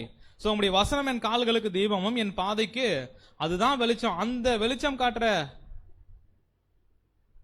வெளிச்சம் கொடுக்கக்கூடிய அந்த ஒரு தீபத்தின் கீழே நாம் நடக்கிறோமா, அது நம்முடைய பாதைக்கு வெளிச்சமா இருக்குதா, இல்லை அநேக இருளான சூழ்நிலைகள் தான் நமக்கு என்ன பண்ணுது, எதிராக இருக்குதா, இல்லை இந்த சத்தியம் நம்மளை வழி நடத்துதா அப்படின்றத நம்ம என்ன பண்ணோம் அப்படின்னு பார்க்கும்போது சிந்திக்கணும் அன்புக்குரிய சகோதர சகோதரிகளே.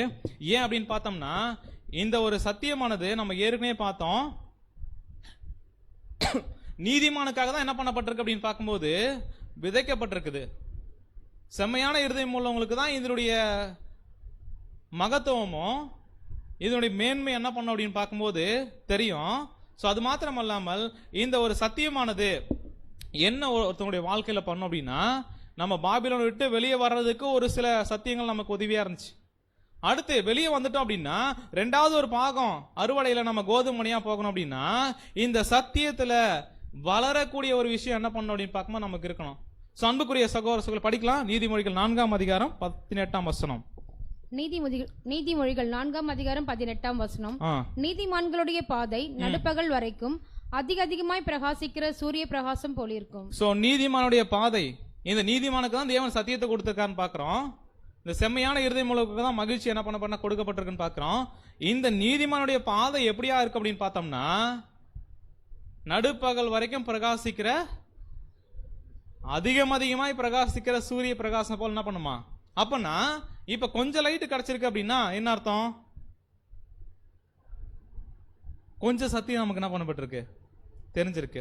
இப்ப அடுத்து இன்னும் கொஞ்சம் அதிகமாகுது அப்படின்னா இந்த வெளிச்சம் என்ன பண்ணும், அதிகமாகும். அடுத்தடுத்து என்ன பண்ணும் அப்படின்னு பார்க்கும்போது சூரிய பிரகாசம் எப்படி காலில் ஆரம்பிச்சு கொஞ்சம் கொஞ்சமா மத்தியானம் வரைக்கும் ரொம்ப பவரா பிரைட் ஆகுதோ, இந்த சத்தியத்துல நீதிமானா வாழக்கூடிய ஒவ்வொரு சகோதரனுடைய வாழ்க்கையும் எப்படிதான் இருக்கணும் அப்படின்னு தேவன் வச்சிருக்கிறாருன்னா சூரிய பிரகாசம் போல் இது என்ன பண்ணும், கொஞ்சம் கொஞ்சமா பிரகாசம் அடைஞ்சிக்கிட்டே இருக்கணும். இல்ல ஏற்கனவே பெற்றுக்கொண்ட கொஞ்சம் சத்தியமும் அந்த கொஞ்சம் வெளிச்சமும் நமக்குள்ள மங்கி போயிட்டு இருக்குன்னு என்ன அர்த்தம், அதுவுமே இல்லாம போகுது அப்படின்னா இந்த சத்தியத்துல வளர்ற ஒரு விஷயம் நமக்குள்ள என்ன பண்ணல, நடக்கல. அப்பன்னா இந்த சூரிய பிரகாசம் போல் நமக்கு பிரகாசிக்கணும் இந்த சத்தியம் அப்படின்னா என்ன பண்ணணும் அப்படின்னு பார்க்கும்போது படிக்கலாம் சிஸ்டர். நாம் வெளிச்சத்தின் பாதையில் இருப்பவர்களாக காணப்படுவது மாத்திரம் போதாது, நாம் வெளிச்சத்தில் நடக்க வேண்டும், அதாவது தொடர்ந்து முன்னேற வேண்டும். வெளிச்சத்தின் பாதையில நான் வெளிச்சத்துல தான் இருக்கிறேன் அப்படின்னு சொன்னாலும் அங்கேயே நிக்கிறது தேவனுடைய சித்தம் அல்ல. இந்த வெளிச்சத்தினுடைய பாதையில நான் நடந்துகிட்டு இருக்கனா இல்ல வெளிச்சம் கிடைச்சதுன்னு சொல்லிட்டு அப்படியே உட்காந்துட்டு இருக்கனா. அப்ப நீதிமானுடைய பாதை நடுப்பகல் வரைக்கும் பிரகாசிக்கிற சூரிய பிரகாசம் அப்படின்னா எந்த அளவுக்கு பிரைட் அதிகமாகுதோ அந்த அளவுக்கு நம்ம என்ன பண்ண முடியும், இந்த சத்தியத்துல வளர்ச்சி அடைய முடியும், முன்னேற முடியும். வெளிச்சமானது தொடர்ந்து வளரும் தன்மை உள்ளதாக இருப்பதினால் இந்த என்ன பண்ணோம் அப்படின்னு பார்க்கும்போது வெளிச்சம் கொஞ்சம் கொஞ்சமா நமக்கு என்ன பண்ணோம், நமக்குள்ள அதிகரிச்சுட்டே இருக்குது அப்படின்னா சத்தியம் நம்ம அதிகமா என்ன பண்ணிட்டு இருக்கிறோம், கேட்கிறோம், படிக்கிறோம், ஆலோசிக்கிறோம். இது எல்லாமே என்ன ஆகுது அப்படின்னு பார்க்கும்போது தொடர்ந்து வளரக்கூடிய தன்மை உள்ளது எது அப்படின்னு பார்த்தோம்னா இந்த சத்தியம். ஸோ அந்த வெளிச்சம் தான் கொஞ்சமா இருக்கிறது நடுப்பகல் வரைக்கும் நல்லா பிரைட் ஆகுது அப்படின்னா இதுக்கான காரணம் என்ன அப்படின்னு பார்க்கும்போது அந்த சத்தியத்தினுடைய வெளிச்சம் அப்படின்னு பார்க்கிறோம். ஒருவேளை அந்த பிரைட் ஆகிட்டே இருக்கு நம்மளை சுத்தி, ஆனா நாம மட்டும் என்ன பண்றோம், அப்படியே அது கூடவே நடக்காம உட்கார்ந்துட்டு இருக்கிறோம். அப்படின்னா இது என்ன பண்ணிடுமா அப்படின்னு பார்க்கும்போது அது தொடர்ந்து பிரகாசித்து நம்ம இருள் என்ன பண்றோமா, அதாவது என்ன அப்படின்னு பார்க்கும்போது அன்புக்குரிய சகோதர சகோதரிகளே, சத்தியம் எந்த அளவுக்கு வெளிச்சமாயிட்டு இருக்கோ அந்த வெளிச்சத்துக்கு ஏற்ற ஒரு பாதையில் நம்ம என்ன பண்ணோம், நடந்து போயிட்டே இருக்கணும். இல்ல நான் என்ன பண்ண மாட்டேன், இதுக்கெல்லாம் கட்டுப்பட மாட்டேன், இதுக்கெல்லாம் நான் என்ன பண்ண மாட்டேன், கீழ்ப்படிய மாட்டேன் அப்படின்னா அப்படியே நம்மளை மட்டும் விட்டுட்டு யார் நடக்கிறாங்களோ அவங்க என்ன பண்ணுவாங்க, வளர்ந்துட்டு போயிட்டே இருப்பாங்க. அப்படியே பார்க்கும்போது நம்ம இருளில் விட்டுடும். ஆனா நீதிமான ஒருத்தவங்க இருக்கிறாங்க அப்படின்னா அவங்களுடைய பாதை ரொம்ப பிரைட்டா இருக்கு. அப்படின்னா எப்படி அவங்களுடைய பாதை பிரைட் ஆச்சு அப்படின்னு பார்க்கும்போது படிக்கலாம் சார். தெய்வீக திட்டத்தை பற்றிய அறிவு நமக்குள் அதிகரிக்கும் போது நம்முடைய ஆவின் கனிகளும் அதிகரிக்க வேண்டும். ஒருவேளை இதற்கு இசைவாகவும் படிப்படியான வளர்ச்சி அடைய தங்களை உட்படுத்திக் கொள்ளாதவர்கள் இப்படிப்பட்ட அறிவை அறிந்து கொள்வதற்கான உற்சாகத்தை வெகு விரைவில் இழந்து விடுவார்கள். ஆனால் ஆர்வம் உள்ளவர்கள் அதிகமான அறிவிலும் ஞானத்திலும் விருத்தி அடைவார்கள். சோ இந்த தெய்வீக திட்டத்தை பத்தின அறிவு நமக்குள்ள எந்த அளவுக்கு அதிகரிக்குதோ அப்படி அதிகரிக்கும் போது கூடவே என்ன அதிகரிக்கணும் தெரியுங்களா, கனி கொடுக்கிற வாழ்க்கை. அதான் நம்ம பார்த்தோம். நம்முடைய சிந்தனை, நம்முடைய மூளையில மட்டும் இந்த சத்தியம் இருக்குதா, இல்ல நம்முடைய இருதயத்தையும் பாதிக்கிற அளவுக்கு இருந்திருக்கா அப்படின்னா சத்தியம் மட்டும் தெரியுதா, இல்ல அதுக்கேற்ற கிரியும் கூட இருக்குதா, அதுக்கேற்ற கனிகளும் என்கிட்ட இருக்குதா அப்படின்றத நம்ம உறுதிப்படுத்திக்கணும். அப்படியா கனியும் அதிகரிக்க வேண்டும். ஒருவேளை இதற்கு இசைவாகவும் படிப்படியான வளர்ச்சி அடைய தங்களை உட்படுத்தி கொள்ளாதவர்கள், இவங்களுக்கு என்ன ஆயிடுமா அப்படின்னு பார்த்தோம்னா, உட்படுத்தி கொள்ளாதவங்க இதன் மேல் இருக்கக்கூடிய ஆர்வம், அந்த ஒரு இன்ட்ரெஸ்ட் கொஞ்சம் கொஞ்சமா குறைஞ்சி வெகு விரைவில் என்ன பண்ணுவாங்க அப்படின்னு பார்க்கும்போது கிடைச்ச கொஞ்சம் வெளிச்சத்தை என்ன பண்றாங்க, இழந்து போயிடுவாங்க. ஆனா யாருக்கு ஒருத்தவங்க இந்த சத்தியம் என்ன சொல்லுதோ அதுக்கு நான் கீழ்ப்படுகிறேன், அது என்னை எப்படியெல்லாம் நடத்துதோ, வெளிச்சம் நாளுக்கு நாள் எப்படி பிரகாசமாகுதோ, காலத்துக்கு ஏற்ற சத்தியத்துல வளரணும்ன்ற அந்த ஆர்வம் உள்ளவர்கள் அதிகமான அறிவிலும் ஞானத்திலும் விருத்தி அடைவார்கள். ஆனா அந்த ஞானம் வேண்டான்னு மறுக்கிறவங்க அவங்கள அப்படியே விட்டுட்டு சத்தியமும் அதை ஏற்றுக்கொள்றவங்களும் என்ன பண்ணுது, கூட்டிட்டு எங்க வரைக்கும் போகும் தெரியுங்களா, பரலோகத்து வரைக்கும் என்ன பண்ணோம், கொண்டு போய் சேர்த்துறோம். ஒருவேளை நான் அங்கேயே தான் உட்காந்துருப்பேன் அப்படின்னா அங்கேயே உட்காந்துருக்க வேண்டியதான், கடைசி வரைக்கும் எங்க போக முடியாது, எனக்கும் தான். அதனால இந்த சத்திய வெளிச்சம் நம்மளுடைய கால்களுக்கு தீபமா இருக்கிற ஒரு விஷயம், நடுப்பகல் வரைக்கும் பிரகாசிக்கிற இந்த சூரிய பிரகாசம் எந்த அளவுக்கு பிரைட் ஆகுதோ அந்த அளவுக்கு நாமும் பிரைட் ஆகணும். அது கூடவே என்ன பண்ணணும், நடக்கணும். ஸோ அந்த நடக்கிற ஒரு விஷயம் இருக்குது அப்படின்னா என்ன அர்த்தம் அப்படின்னு பார்க்கும்போது அதிகமா ஆர்வம் நமக்கு இருக்கும், இந்த ஞானத்தில் விருத்தி அடைவோம், கூடவே கனிகள் பெருகும், எல்லா விதமான ஆவிக்குரிய நன்மைகளையும் இந்த சத்தியத்தின் மூலமாக நம்ம பெற்றுக்கொள்வோம் அப்படின்றத நம்ம பார்க்குறோம். ஸோ அப்படியே அன்புக்குரிய சகோதர சகோதரிகளே, இப்போ சத்தியம் நம்ம கூட வந்து சேர முன்னாடி வரைக்கும் நாம் எப்படிப்பட்டவங்களா இருந்தோம் அப்படின்னு பார்த்தோம்னா தேவனுக்கு உண்மை இல்லாதவங்களா இருக்கலாம், நேர்மை இல்லாதவங்களா இருந்திருக்கலாம். ஆனா இந்த சத்தியம் என்னைக்கு நம்ம கிட்ட வந்து சேர்ந்துச்சோ அப்ப பெற்றுக்கொண்ட உண்மையான சத்தியம் ஒருத்தவங்களை எப்ப வந்து சேருதோ அதுக்கப்புறம் தேவன் என்ன அவங்க கிட்ட எதிர்பார்க்கிறாருன்னா, இந்த உண்மையான சத்தியத்துக்கு நீ எந்த அளவுக்கு கீழ்ப்படிஞ்சிருக்கிற, இந்த உண்மையான சத்தியத்தை காத்துக்கொள்றதுக்கு நாம எந்த அளவுக்கு உண்மையும் நேர்மையும் உள்ளவங்களா இருக்கிறோம் அப்படின்றத தேவன் என்ன பண்ணுவார்னா அநேக விதமான பொய்யான காரியங்களை நம்ம சூழ்நிலை கொண்டு வந்து சோதிப்பார். என்ன அப்படின்னு பார்த்தா சத்தியத்தில் வளர்றதுக்கு ரொம்ப அடிப்படையான ஒரு அவசியம் என்ன அப்படின்னு பார்த்தோம்னா உண்மையும் நேர்மையுமான ஒரு இருதயம். இந்த உண்மையும் நேர்மையுமான இருதயம் இல்லாதவங்க என்ன பண்ணுவாங்க அப்படின்னு பார்த்தோம்னா பெற்றுக்கொண்ட சத்தியத்தையே அவமதிப்பாங்க. என்னைக்கு வந்து அந்த சத்தியம் உண்மையா அவங்களை சேர்ந்துச்சோ இதுக்கு எதிராக செயல்பட ஆரம்பிப்பாங்க. ஏன் அதுக்கான காரணம் அப்படின்னா அந்த பெற்றுக்கொண்ட சத்தியத்துக்கு நேர்மையா என்ன பண்ணலாங்க இல்ல. அப்படி நேர்மையும் உண்மையும் இல்லாதவங்க வெகு சீக்கிரத்தில் வஞ்சிக்கப்படுவார்கள். ஒருவேளை நமக்கு அவங்க கூட தொடர்பு இருந்தா என்ன தெரியுங்களா, நாமளும் வஞ்சிக்கப்படுவோம்.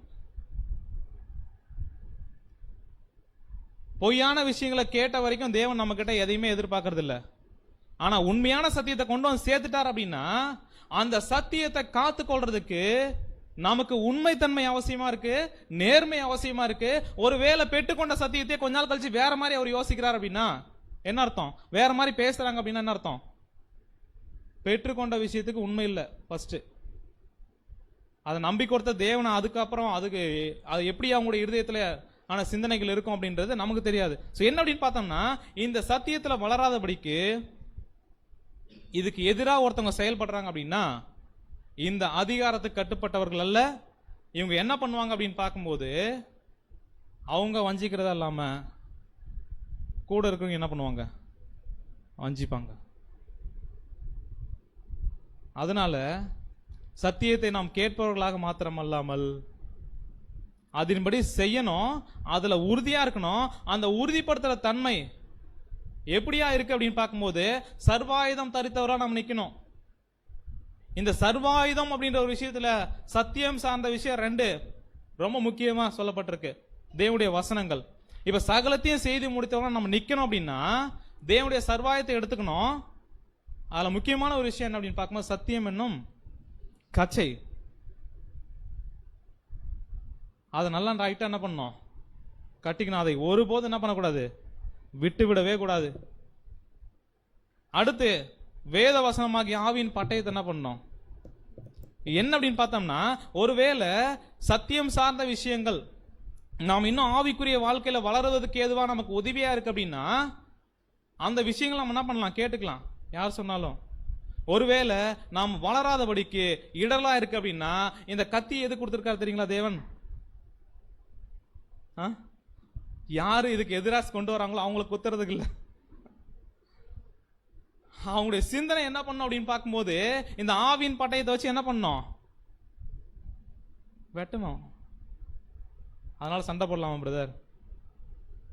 அது தேவனுடைய பிள்ளைகளுக்கு தகுந்ததே அல்ல அப்படின்னு பின்னாடி நம்ம பார்க்க போறோம் வசனங்களை. அப்படி பார்க்கும்போது அன்புக்குரிய சகோதர சகோதரிகளே, இந்த ஆவியின் பட்டயத்தையும் சத்தியம் என்னும் கட்சியும் சர்வாயுதம் தரித்தவர்களா நம்ம நிக்கணும் அப்படின்னா அதுக்கு நமக்கு உதவியா இருக்கக்கூடிய விஷயங்கள் என்ன அப்படின்னு பார்க்கும்போது நாம் பெற்றுக்கொண்ட சத்தியங்கள். இந்த சத்தியத்துக்கு நம்ம உண்மையா இருக்கிறோம் அப்படின்னா நல்ல போர் வீரனா நான் ரெடியா இருக்கிறேன். எனக்கு எதிரி நிறைய பேர் இருக்கிறாங்க. என்னுடைய சொந்த மாம்சம், இந்த உலகம், சாத்தான், இவங்க எல்லாம் என்ன பண்றாங்க அப்படின்னு பார்க்கும்போது என்ன எப்ப திசை திருப்பலாம், சத்தியத்தை விட்டு வழிவிலக்கு பண்ணலாம் அப்படின்னு ரெடியா இருக்கிறாங்க. நான் அதிலிருந்து தப்பித்துக் கொள்ளணும் அப்படின்னா இந்த சர்வாயுத வர்க்கத்தை நம்ம என்ன பண்ணிட்டு இருக்கிறோம்? போட்டிருக்கிறோமா? இல்ல பிரதர், இதுக்கு முன்னாடி இதெல்லாம் கேட்டுட்டு இருந்தோம், தேவ் நல்லா தான் நடத்தினாரு.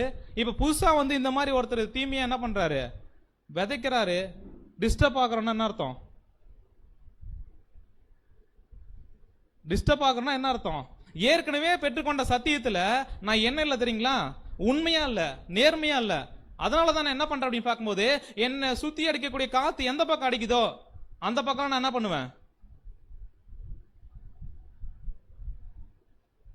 அதனால இந்த சர்வாத வர்க்கம் நமக்கு இருக்குதா? ஒருவேளை தேவனுடைய சித்தத்துக்கும் சத்தியத்துக்கும் விரோதமா காரியங்களை ஆவின் பட்டமாகிய வசனத்தை வச்சு ஜெயிக்கிறதுக்கு நாம தகுதியாகல அப்படின்னா நாம என்ன பண்ணோம் அப்படின்னு பார்க்கும்போது ஒருவேளை அவங்க சொல்றது கரெக்டா இருக்குமோ, இப்படிலாம் இருக்கலாமோ? சோ என்ன ஒரு விஷயம் அன்புக்குரிய சகோதர சகோதரிகளே, என்ன இந்த ஒரு சத்தியத்துக்கு எதிராக ஒருத்தவங்க பேசுறாங்க, செயல்படுறாங்க அப்படின்னா, தேவனுடைய மகத்துவங்களை தூஷிக்கிறாங்க அப்படின்னா எப்படிப்பட்ட ஒரு விஷயம் அவங்களுக்குள்ள இருக்கும் தெரியுங்களா? இந்த உலக ஞானம் அப்படின்ற ஒரு விஷயத்தை நம்புவாங்க. இந்த உலக ஞானத்தை என்ன பண்ணுவாங்க அப்படின்னு பார்க்க பெருசா மதிப்பாங்க. நாம தான் ஏதோ பெரிய அறிவாளி மாதிரியும் அறிவு ஜீவி மாதிரி என்ன பண்ணுவாங்க? பேசுறதாகட்டும், சத்தியத்துக்கு விரோதமா செயல்படுறதாகட்டும். நம்ம ஏற்கனவே பார்த்தோம், இந்த சத்தியத்துக்கு விரோதமா ஒரு வேளை செயல்படுறோம் அப்படின்னா நம்முடைய நிலைமை என்னவா இருக்கும் அப்படின்னு பார்க்கும்போது இந்த சத்தியம் இது ஷார்ப்பான கத்தி. இது நிறைய பேர் என்ன பண்ணிருக்கு அப்படின்னு பார்க்கும்போது வெட்டி இருக்கு. இது ஜீவனா இருக்கிறதும் அது பலம் உள்ளதா இருக்கிறதும் வல்லமை உள்ளதா இருக்கிறதும் யாருடைய கையில இருக்கு அப்படின்னு பார்க்கும்போது நம்ம கையில. ஒருவேளை கத்தியா நமக்கு செயல்படணும் அப்படின்னா அதுக்கும் தயாரா இருக்கிறோம் அப்படின்னா என்ன பண்ணலாம், இருக்கலாம். சோ அன்புக்குரிய சகோதர சகோதரிகளே, இந்த உலக ஞானம் அப்படின்ற ஒரு விஷயம் என்னதான் வந்து அவர் நாசா சயின்டிஸ்டா இருந்தாலும், ஆல்பர்ட் ஐன்ஸ்டீனா இருந்தாலும், சத்தியத்தினுடைய மகத்தை ஏதாவது ஒரு சின்ன விஷயம் புரியுமா உலகத்தில் இருக்கக்கூடிய ஞானவான்களுக்கும் கல்விமான்களுக்கும்? அதனால இந்த உலக அறிவின் அடிப்படையில் ஒருத்தவங்க வந்து இதுதான் சரி இல்லை இது தவறு அப்படின்னு நம்ம வந்து ஆர்கியூ பண்றாங்க அப்படின்னா அப்படிப்பட்டவங்களும் நம்ம இடம் கொடுக்கவே வேண்டாம். ஏன் அப்படின்னா இந்த உலக அறிவு சத்தியத்துக்கு முன்பாக எப்பவே தோத்து போயிடுச்சு.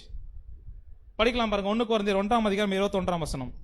1 கொரிந்தியர் 1:21 எப்படி எனில் தேவ ஞானத்துக்கு ஏற்றபடி உலகமானது சுய ஞானத்தினாலே தேவனை அறியாதிருக்கையில் பைத்தியமாக தோன்றுகிற பிரசங்கத்தினாலே விசுவாசிகளை ரட்சிக்க தேவனுக்கு பிரியமாயிற்று. என்ன ஒரு விஷயம் அப்படின்னு பார்த்தோம்னா, தேவ ஞானத்துக்கு ஏற்றபடி உலகமானது சுய ஞானத்தினாலே தேவன் என்ன பண்ணல, என்னதான் அறிவு உள்ளவங்க இருக்கிறதுலே வந்து அதிகமா மூளையை பயன்படுத்தினவர் யார் தெரியுங்களா? Albert Einstein. என்னதான் அறிவாளியா இருந்தாலும் இந்த சத்தியம் தேவனை அறிந்து கொள்ளணும் அப்படின்ற ஒரு விஷயத்துக்கு நேரம் என்ன பண்ணல, வழி நடத்தல. அப்பனா உலக அறிவு சத்தியத்துக்கு முன்பாக ஒண்ணும் கிடையாது, குப்பை. சோ அப்படியே பார்க்கும்போது இது என்ன பண்ணுச்சுன்னா, சுய ஞானத்தினாலே எப்பேற்பட்ட அறிவாளிகளா இருந்தாலும் சயின்டிஸ்டா இருந்தாலும் அவங்களுடைய சுய ஞானத்தினால தேவனுடைய ஞானத்துக்கு ஏற்ற விதத்தில் செயல்படவே முடியல இது வரைக்கும். அப்பனா தேவன் எதைதான் கனப்படுத்தி வச்சிருக்கிறாரு அப்படின்னு பார்த்தோம்னா, பைத்தியமாய் தோன்றுகிற பிரசங்கம். நிறைய நேரத்துக்கு கூட பைத்தியமா என்ன பண்ணிட்டு இருக்காரு பிரதர், பேசிட்டு இருக்கிறாரு. ஆனா அது தேவனுடைய சத்தியமா இருக்கிற பட்சத்துல இந்த பைத்தியமா தோன்றுகிற பிரசங்கத்தினாலே விசுவாசிகளை ரட்சிக்கிறதுக்கு தேவன் என்ன பண்ணாருன்னா பிரியமாயிட்டான். இந்த சத்தியம் அப்படின்றது உலகத்தின் அடிப்படையில் பார்க்கும்போது பைத்தியமான ஒரு விஷயம், ரொம்ப சாதாரணமான விஷயம். ஆனா இந்த சாதாரணமான விஷயத்தை தான் வச்சுதான் தேவன் என்ன பண்றாரு தெரியுங்களா, மிகப்பெரிய ஒரு விஷயத்தை உருவாக்குறார் நமக்குள்ள, அந்த புது சிருஷ்டி. சோ அப்படியே பார்க்கும்போது அன்புக்குரிய சகோதர சகோதரிகளே, இந்த மாதிரி உலக ஞானத்தின் அடிப்படையில் ஏற்படக்கூடிய காரியங்கள் அதுக்கு ஒரு லிஸ்ட் போடுறார் பவுல். போடலாம் பாருங்க, தீத்து 3:9. தீத்து 3:9 மற்றும் 10. புத்தியீனமான தர்க்கங்களையும் வம்ச வரலாறுகளையும் சண்டைகளையும் நியாய பிரமாணத்தை குறித்து உண்டாகிற வாக்குவாதங்களையும் விட்டு விலகு, அவைகள் அப்பிரயோஜனமும் வீணுமாய் இருக்கும். என்ன அப்படின்னு பார்த்தோம்னா, இந்த உலக ஞானத்தின் அடிப்படையில் யோசிக்கிறது செயல்படுறது அது புத்தியீனமான தர்க்கம் வம்ச வரலாறு சண்டை அதன் அடிப்படையில் இப்படிப்பட்ட ஒரு விஷயம் எல்லாம் உண்டாகுது அப்படின்னா இதனால எந்த பிரயோஜனமும் இல்ல, பேசுறவங்களுக்கும் இல்ல, அதை கேட்கறவங்களுக்கு இல்ல. அதனால என்ன அப்படின்னு பார்க்கும்போது இப்படி வேதத்தை புரட்டி புரட்டி வசனத்துக்கு எதிராக தேவனுக்கு எதிராக செயல்பட ஒருத்தவங்க நம்மளை தூண்டிக்கிட்டு இருக்கிறாங்க அப்படின்னா இப்படிப்பட்டவங்களுக்கு ஒருவனுக்கு நீ 2 தடவை என்ன பண்ணு புத்தி சொல்லு, அதுக்கப்புறமும் அதையே பண்றாங்க அப்படின்னா அவங்க என்ன பண்ற, விலகிடு. விலகலன்னா என்ன ஆகும், விலகலன்னா என்ன ஆகும்? என்ன அப்படின்னு பார்த்தா நம்ம என்னன்னா, என்னதான் நல்ல சகோதரர்களா இருக்கிறாலும் என்னதான் நமக்கு பிரியமானவங்களா இருந்தாலும் ரொம்ப ரொம்ப ரொம்ப நேசிக்கிறோம் அப்படின்னாலும் இந்த சகோதர அன்பு அப்படின்றது சத்தியத்தின் அடிப்படையில் உருவாக்கக்கூடிய அன்பு. ஒருவேளை சத்தியத்துக்கு மாறா இப்ப பேசிட்டு இருக்க நான் பேசுறேன் அப்படின்னாலும்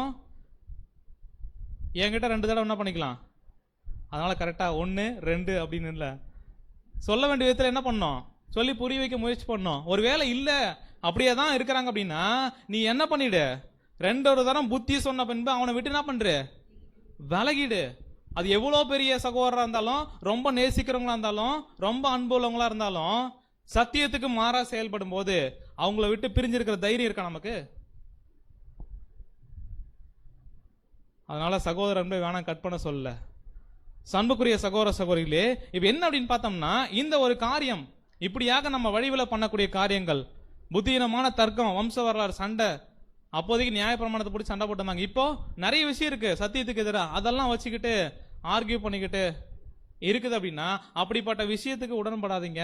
அப்படி பண்றாங்க அப்படின்னா அப்படிப்பட்டவங்களோட சேராதீங்க. வசனம் அதான் சொல்லுது, படிக்கலாம் பாருங்க. 1 கொரிந்தியர் 11:16 வசனம். 1 கொரிந்தியர் 11:16 ஆகிலும் ஒருவன் வாக்குவாதம் செய்ய மனதாய் இருந்தால் எங்களுக்கும் தேவனுடைய சபைகளுக்கும் அப்படிப்பட்ட வழக்கம் இல்லை என்று அறிய கடவன். என்ன அப்படின்னு பார்த்தா, இது வாக்குவாதம் என்ன அப்படின்னு பார்த்தோம்னா, நம்முடைய புது சிருஷ்டி சத்தியத்தை தேவன் கொடுத்து ஏன் நம்மள ஜெனிப்பித்தார் அப்படின்னு பார்த்தோம்னா, இந்த சத்தியத்தை நாளுக்கு நாள் வளர்ந்து குணலட்சணம் எனக்குள்ள அதிகமாகணும், சத்தியத்தினுடைய காரியங்கள் எல்லாம் என்னுடைய இருதயத்தை ஊடுருவணும், எல்லாம் பார்க்கணும், அதுக்கேற்ற கிரியைகளை என்கிட்ட வெளிப்படணும், அதுக்கேற்ற யோசனைகள் நான் யோசிக்கணும், அதுக்கேற்ற பேச்சு நான் பேசணும். இதுக்கு எதிரா வரக்கூடிய எல்லா விஷயங்களும் ஒருத்தவங்களை சத்தியத்தை மேன்மேலும் வளர்க்கறதுக்கு எதுவா இல்லாம அவங்களை டிஸ்டர்ப் பண்ற மாதிரி வருது அப்படின்னா, அப்படிப்பட்ட விஷயங்கள் ஒரு வேலை செய்யணும்னு ஒரு சிலருக்கு மனசு இருந்தாலும் பவுல் சொல்றாரு, இது வேஸ்ட்டு, இது கூட டைம் ஸ்பெண்ட் பண்ணி நமக்கு எந்த பிரயோஜனமும் கிடையாது. அதனால எங்களுக்கும் தேவனுடைய சபைக்கும் அப்படிப்பட்ட வழக்கம் இல்லை. என்ன வழக்கம் இல்லை? அப்படிப்பட்ட பிராக்டிஸே இல்லை. சத்தியத்தை சண்டை போடுறது, அதுக்கப்புறம் வாக்குவாதம் பண்றது. ஸோ இந்த மாதிரியான காரியத்துக்கும் நமக்கும் எந்த விதத்திலையும் சம்பந்தமே கிடையாது. எதுக்கு வந்திருக்கிறோம் அப்படின்னா, சத்தியத்தை படிக்கணும், வளரணும், சபையா மாறணும். இந்த வளர்ச்சிக்கு எதுவா இல்லாம வேற ஏதாவது ஒரு விஷயத்த நான் பண்றேன் அப்படின்னா, இல்ல சகோதரர்களுக்கு நான் தடுக்கலாகவும் இடரலாகவும் இருக்கிறேன் அப்படின்னா, என்னுடைய நிலைமை என்னவா இருக்கும் தெரியுங்களா? படிக்கலாம் பாருங்க. ஒருவர் சத்தியமாக விசுவாசிக்க கூடியதை எதிர்க்கும் பட்சத்தில், அதாவது விளையாடுவதற்காக இப்படி செய்தாலும் இது தேவனுக்கு எதிராக செய்யக்கூடிய குற்றமாக. நிறைய பேருக்கு என்ன விளையாட்டு தெரியுமா? ஒரு சிலருக்கு சத்தியத்திலே இருந்தாலும் ஒருத்தவங்க சத்தியமா விசுவாசிக்கிறாங்க, அது அவங்கள கிறிஸ்துவுக்கும் தேவனுக்கு ஏற்ற விதத்துல வளர்றதுக்கு ஏதோ உதவி செய்யுது, அவங்கள பலப்படுத்துது அப்படின்னா, அந்த விஷயத்த எதிர்க்கிற ஒரு வேலையை நம்ம செய்யறோம் அப்படின்னா, அதாவது விளையாடுவதற்காக இப்படிப்பட்ட காரியத்தை செஞ்சா அது யாருக்கு எதிராக செய்யக்கூடிய குற்றம் தெரியுங்களா? சத்தியத்துக்கு எதிராக செய்யக்கூடிய குற்றங்கள், சத்தியத்தை நம்பக்கூடிய, சத்தியத்தின்படி வாழக்கூடிய சகோதரர்களுக்கு எதிராக செய்யக்கூடிய குற்றங்கள், இது யாருக்கே செய்த குற்றம் தெரியுங்களா?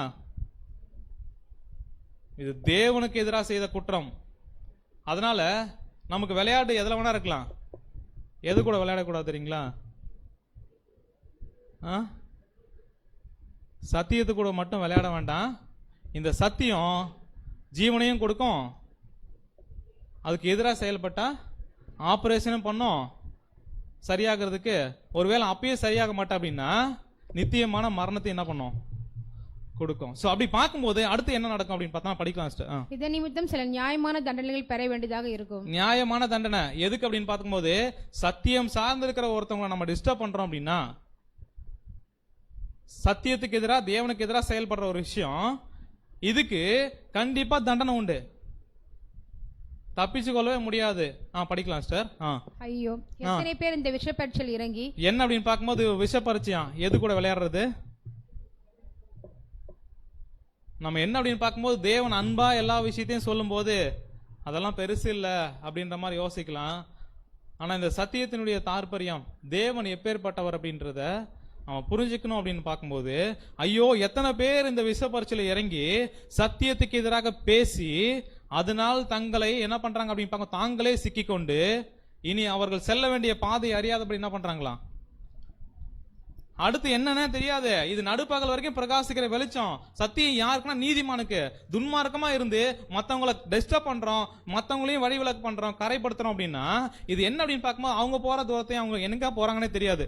முக்கியமா எப்படிப்பட்ட விஷயத்தில் நடக்கிறாங்கன்னு தெரியாது. இவர் செல்ல வேண்டிய பாதை அறுதா குருடாக்குறவங்க, இப்படி குருடான இவங்க இடறி விடுவாங்க. இவங்க கெட்டு போனது இல்லாம யாரெல்லாம் வீக்கா இருக்கிறாங்களோ அவங்களும் என்ன பண்ணுவாங்க, இடரா பண்ணுவார்கள். அதனால நாம இடராம இருக்கணும். என்ன பண்ணலாம்? என்ன ஒரு விஷயம் கண்ட்ரோல் பண்ணுது, அதிகாரம் செய்யுது அப்படின்னா அது சத்தியம் மாத்திரம்தான். சத்தியம் மாத்திரமே நம்முடைய ஒரே அதிகாரம் அப்படின்ற மனநிலைமைக்கு எந்த அளவுக்கு நம்ம வளர்றோமோ, அன்புக்குரிய சகோதர சகோதரிகளே, அந்த அளவுக்கு இந்த பெற்றுக்கொண்ட சத்தியத்துல உண்மையாகவும் நேர்மையாகவும் இருந்து மரண பரிந்து நம்ம என்ன பண்ணுவோம், உண்மையுள்ளவர்களா இருந்து தேவன் வச்சிருக்க ஆசீர்வாதத்துக்கு நம்ம போவோம். ஸோ அப்படியாக இல்லாத பட்சத்துல அதுதான் என்ன ஒரு விஷயம் ரொம்ப முக்கியம் அப்படின்னு பார்க்கும்போது, இந்த சத்தியத்தை கேட்கிற ஒரு விஷயம் இருக்கு இல்லைங்களா, இதோட மட்டும் நிறுத்திக்கிட்டோம் அப்படின்னா இன்னைக்கு நான் பேசுறது நல்லா இருக்குன்னு சொல்லுவேன். ஒருவேளை சத்தியத்துக்கு எதிராக பேசினா கூட நம்ம என்ன பண்ணுவோம், அடுத்தது உண்மையா இருக்கணும் யோசிப்போம். இது எது வரைக்கும் அப்படியே கடந்து போகும் அப்படின்னா, நாமவே சத்தியம் அப்படின்றது உண்மையா படிச்சு தியானிச்சு நம்புற வரைக்கும் இதில் நம்ம உறுதிப்பட முடியாது. ஒருவேளை அந்த விஷயம் நம்முடைய வாழ்க்கையில் இல்லை, தனிப்பட்ட ஒரு தியானம் சத்தியத்தோட வேதத்தோட நமக்கு தொடர்பு இல்லை அப்படின்னா இந்த சத்தியத்தில் உறுதியெல்லாம் இருக்க முடியாது. எப்படியெல்லாம் சாத்தானோ கெட்டு போன தேவதர்களும் அவங்களுடைய ஊழியக்காரங்க இருக்கிறாங்க. இந்த ஒரு ஊழியக்காரங்களுக்கு நாம என்ன பண்ணுவோம் அப்படின்னு பார்க்கும்போது சிக்கிக்கொள்வோம், மாட்டிக்கொள்வோம். ஸோ அப்படிப்பட்ட ஒரு விஷயத்த ஒருவேளை சரியான விஷயமா இருக்கு, ஸோ உண்மையான சத்தியம் அப்படின்னா நம்ம கிறிஸ்துவுக்கு நேராகவும் தேவனுக்கு நேராகவும் வளர்ச்சி பாதையில கொண்டு போகும். அந்த உபதேசத்தை யாரும் கொண்டு வரல அப்படின்னா என்ன பண்ணணுமா அப்படின்னு பார்க்கும்போது படிக்கலாம் பாருங்க. 2 யோவான் 1:10. 2 யோவான் 1:10 மற்றும் 11. ஒருவன் உங்களிடத்தில் வந்து இந்த உபதேசத்தை கொண்டு வராமல் இருந்தால் அவனை உங்கள் வீட்டிலே ஏற்றுக்கொள்ளாமலும் அவனுக்கு வாழ்த்துதல் சொல்லாமலும் இருங்கள். அவனுக்கு வாழ்த்துதல் சொல்லுகிறவன் அவனுடைய துர்க்கிரிகைகளுக்கு பங்குள்ளவன் ஆகிறான். என்ன அப்படின்னு பார்த்தோம்னா, நாம எல்லாமே அன்பு அப்படின்ற மூடுற ஒரு விஷயம் கிடையாது. நீதிக்குட்பட்ட அன்பு காமிக்கிறவங்களா இருக்கணும். அதே வகையில சத்தியத்தை ஒருத்தவங்க கொண்டு வரல, நம்மளை இடர பண்ற மாதிரி விஷயம் பண்றாங்க அப்படின்னா என்ன பண்ணுங்க அப்படின்னு பார்க்கும்போது வீட்டில் கூட என்ன பண்ண வேண்டாம்.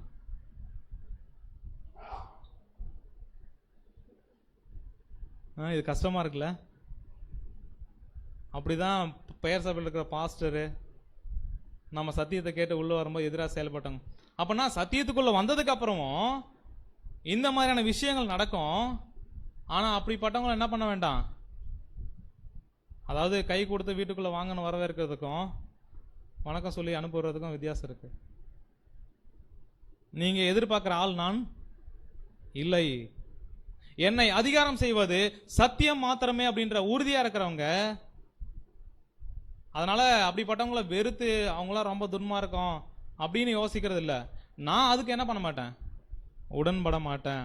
அவங்களுக்கு வாழ்த்து சொல்றதை கூட என்ன பண்ணணும் அப்படின்னு பார்க்கும்போது நிறுத்திக்கணும்.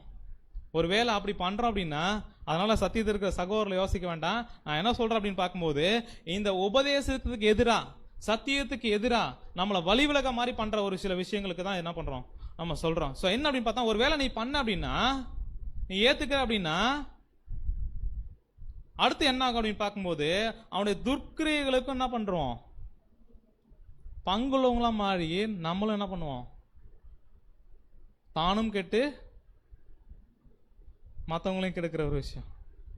ஆனா சத்தியம் சார்ந்த விஷயம் அவங்க என்ன பண்ணுவாங்க, எந்த அளவுக்கு சத்தியத்துல வளர்றாங்களோ, எந்த அளவுக்கு தேவன் முக்கியத்துவப்படுத்தி இருக்கிற விஷயத்துல பெருகிறாங்களோ, அந்த விஷயத்துல இன்னொருத்தவங்களையும் என்ன பண்ணுவாங்க, கூட்டிட்டு போவாங்க. இந்த சத்தியத்தினுடைய ஆவி, அந்த தேவனுடைய வல்லமை எந்த அளவுக்கு இந்த வெளிச்சத்துல ஒருத்தவங்க நடக்கிறாங்களோ அந்த வெளிச்சத்துல மற்றவங்களையும் சென்று என்ன பண்ணுவாங்க அப்படின்னா கூட்டிட்டு போவாங்க. ஆனா இந்த சத்தியத்துக்கு விரோதமா யோசிக்க என்ன பண்ணுவாங்கன்னா இருக்கிறதையும் என்ன பண்ணுவாங்க, இருக்கிற வெளிச்சத்தையும் கொஞ்சம் என்ன பண்ணோம், ஒண்ணுமில்லாம ஆக்குற ஒரு விஷயம். ஸோ என்ன அப்படின்னு பார்த்தா, அன்புக்குரிய சகோதர சகோதரிகளே, இங்க நம்ம நல்லா புரிஞ்சுக்கலாம். ஒருத்தவங்க சத்தியத்துக்குள்ள வந்ததுக்கு அப்புறம் அதுக்கு எதிராக செயல்படுறாங்க, இல்ல சத்தியத்தை விட்டே போறாங்க அப்படின்னா நம்ம ஒரு விஷயத்தை தெளிவா புரிஞ்சுக்கலாம், அதுக்கு சகோதர சகோதரிகள் காரணம் அல்ல. இந்த பிரதர் இதை பண்ணாரு பிரதர், அதனாலதான் இவங்க என்ன பண்ணல தெரியுங்களா, சபைக்கு வரல. இந்த சகோதரி இதை பண்ணிட்டாங்க, அதனாலதான் அவங்க என்ன பண்ணாங்க தெரியுங்களா, சத்தியத்தை விட்டே போயிட்டாங்க. அப்படியெல்லாம் ஒண்ணுமே கிடையாது. சத்தியத்தின் மேல் இருக்கக்கூடிய அன்பை அவர்கள் அங்கீகரியாமல் போனபடினால, சத்தியத்தை சரியான விதத்தில் விசுவாசிக்காதபடினால, கொடிய வஞ்சகத்தை தேவனே அனுப்பி என்ன பண்ணிட்டார் அவங்கள, அதான் இந்த திராட்சை செடியில நல்ல கொடிகளா கனி கொடுக்கிற ஒரு வாழ்க்கை வாழ்ற வரைக்கும் நல்லா என்ன பண்ணலாம் அப்படின்னு பார்க்கும்போது இணைஞ்சிருக்கலாம். ஒருவேளை தேவன் கட் பண்றார் அப்படின்னா நம்ம தெளிவா புரிஞ்சுக்கலாம். விட்டுட்டு போறாங்க அப்படின்னா இது சத்தியமோ சகோதரர்களோ காரணம் கிடையாது. இது தனிப்பட்ட அவங்களுடைய சுயாதீனமோ இல்லை, அவங்களுடைய இண்டிவிஜுவலான காரணம் மாத்திரமே. ஒருவேளை சத்தியத்துக்காக ஒருத்தவங்க உண்மையா இருக்கிறாங்க அப்படின்னா, ஒருவேளை வழி விலகக்கூடிய சூழ்நிலைகள் வந்தாலும் அவங்கள காப்பாத்துறதுக்கு தேவன் வல்லமையுள்ளவராக இருக்கிறார். ஆனா அப்படிப்பட்ட விஷயத்துக்கு கட்டுப்படாம ஒருத்தவங்க வெளில போறாங்க அப்படின்னா தேவனே அந்த ஒரு வேலையை பண்ணியிருக்கிறாரு. அதனால நாம யாரையும் என்ன பண்ண வேண்டாம், குறை கூற வேண்டாம். இது கனி கொடுக்கல, இது இருந்தா இன்னும் கனி கொடுக்கிறவனுக்கும் பிரச்சனை அப்படின்னா அந்த கொடி என்ன பண்ணுவாரு, தேவன் கட் பண்ணுவாரு, சபையை பரிசுத்தமாக்குவாரு. அதனால இந்த மாதிரியான சூழ்நிலை நடக்கும்போது தேவனுடைய பிள்ளைகளாக இருக்கிற நாம எந்த அளவுக்கு அவங்க மேல அனுதாபம் காமிக்க முடியுமோ, இரக்கம் காமிக்க முடியுமோ, கூட்டி சேர்க்க பிரயாசப்படலாம். ஆனா அப்படியும் பண்ணியும் இதுக்கு எதிராக தான் செயல்படுவோம் அப்படின்னா அவங்க தேவனுக்கு எதிராக செயல்பட்டு இருக்கிறாங்க. பெற்றுக்கொண்ட சத்தியத்துக்கு நேர்மையா இல்லை, உண்மையா இல்லை. அதனால தான் அந்த ஒரு விஷயம் என்ன பண்ணிருக்கு, அவங்களுக்கு சம்பவித்திருக்கு. ஸோ அப்படியே பார்க்கும்போது அன்புக்குரிய சகோதர சகோதரிகளே, நாம பேசுற பேச்சு, நாம சிந்திக்கிற சிந்தனைகள், நம்முடைய கிரியைகள், இது எல்லாமே சத்தியம் நம்மளை கண்ட்ரோல் பண்ணுதா? நம்முடைய அதிகாரம், ஒரே அதிகாரம் சத்தியம், நமக்கு மேல அது அதிகாரியா இருக்குதா அப்படின்றத நம்ம யோசிக்கலாம். ஸோ அப்படிப்பட்ட ஒரு மனநிலைமையை தேவனுக்கு கிறிஸ்துவுக்கு அப்புறமா நான் ஒருத்தவங்களை கனம் பண்ணுவேன், ஒரு விஷயத்த மேன்மையா பார்ப்பேன் அப்படின்னா அது சத்தியம் மாத்திரமே அப்படின்றத நம்ம என்ன பண்ணலாம், சரியா புரிஞ்சுக்கலாம். ஸோ அப்படிப்பட்ட சத்தியம் எந்த விதத்தில் நம்மளை வழி நடத்தினாலும் அது கீழ்ப்படிவோம், அதன் அடிப்படையில் கிரியை காமிப்போம் அப்படின்ற மனசு யாருக்கு இருக்கோ அவங்க நீதிமானுடைய பாதை வெளிச்சம் எப்படி பிரகாசமா இருக்கோ அந்த மாதிரி ஒவ்வொரு நாளும் பிரகாசமாவாங்க. ஸோ அப்படிப்பட்ட பிரகாசமுள்ள வெளிச்சத்தில் நம்ம எல்லாருமே என்ன பண்ணணும், நடக்கணும். ஸோ தேவன் நம்ம கிருபை தரணும். ஸோ அந்த அளவுக்கு என்ன பண்றோம் அப்படின்னு பார்க்கும்போது சபையும் தேவன் என்ன பண்றாங்க அப்படின்னு பார்க்கும்போது காலத்துக்கேற்ற சத்தியத்தை எல்லாத்தையும் கொடுத்து எல்லா விதத்திலையும் நம்மளை போஷிக்கிறார், வழி நடத்துறாரு. ஸோ அதனால அந்த பெற்றுக்கொண்ட விஷயத்துக்கு உண்மையுள்ளவங்களா நேர்மையுள்ளவங்களா இருக்க வேண்டியது நம்முடைய சார்பான நம்முடைய பொறுப்பா இருக்கு. ஸோ அப்படிப்பட்ட விஷயத்துக்கு நாம கட்டுப்பட்டு தேவன் விருப்பம் நம்முடைய வாழ்க்கையில நிறைவேற நம்ம ஒவ்வொருவரும் என்ன பண்ணலாம், பிரயாசப்படலாம். ஸோ பொறுமையோடு கட்டவங்களை தேவன் தாமே ஆசீர்வதிப்பாராக. ஆமீன்.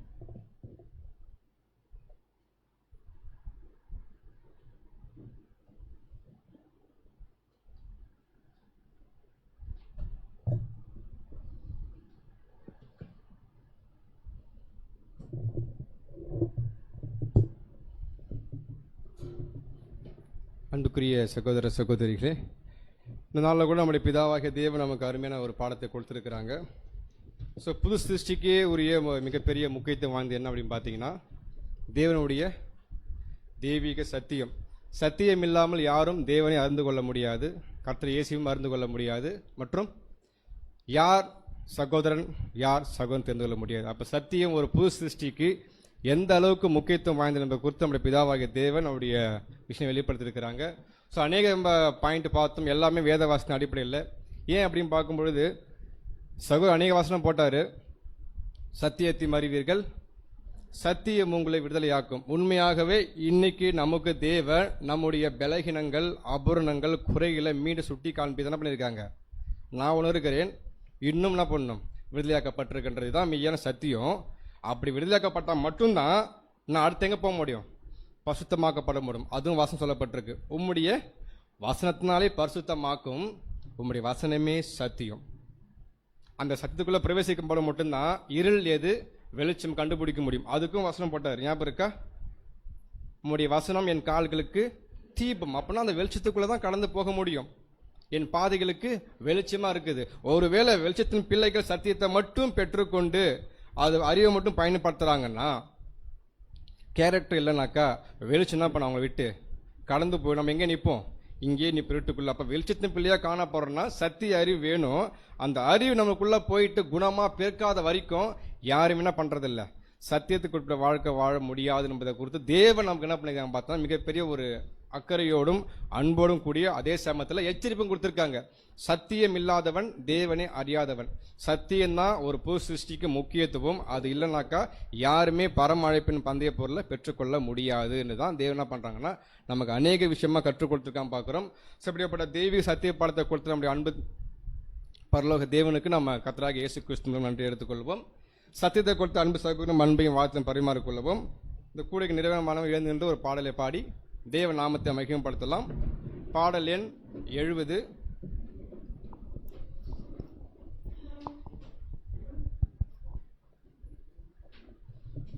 என்ன என் ஆனந்தம் என்ற பாடலை அனைவரும் சேர்ந்து பாடலாம். என்ன என் ஆனந்தம், என்ன என் ஆனந்தம் சொல்லக்கூடாதே. என்ன என் ஆனந்தம், என்ன என் ஆனந்தம் சொல்லக்கூடாதே. மன்னன் கிறிஸ்து என் பாவத்தை எல்லாம் மன்னித்து விட்டாரே. மன்னன் கிறிஸ்து என் பாவத்தை எல்லாம் மன்னித்து விட்டாரே. கூடுவோம் யாவரும் பாடுவோம் நன்றாய் மகிழ் கொண்டாடுவோம். கூடுவோம் யாவரும் பாடுவோம் நன்றாய் மகிழ் கொண்டாடுவோம். நாடியே நம்மை தேடியே வந்த நாதனை போற்றிடுவோம். நாடியே நம்மை தேடியே வந்த நாதனை போற்றிடுவோம். என்ன என் ஆனந்தம், என்ன என் ஆனந்தம் சொல்லக்கூடாதே. மன்னன் கிறிஸ்து என் பாவத்தை எல்லாம் மன்னித்து விட்டாரே.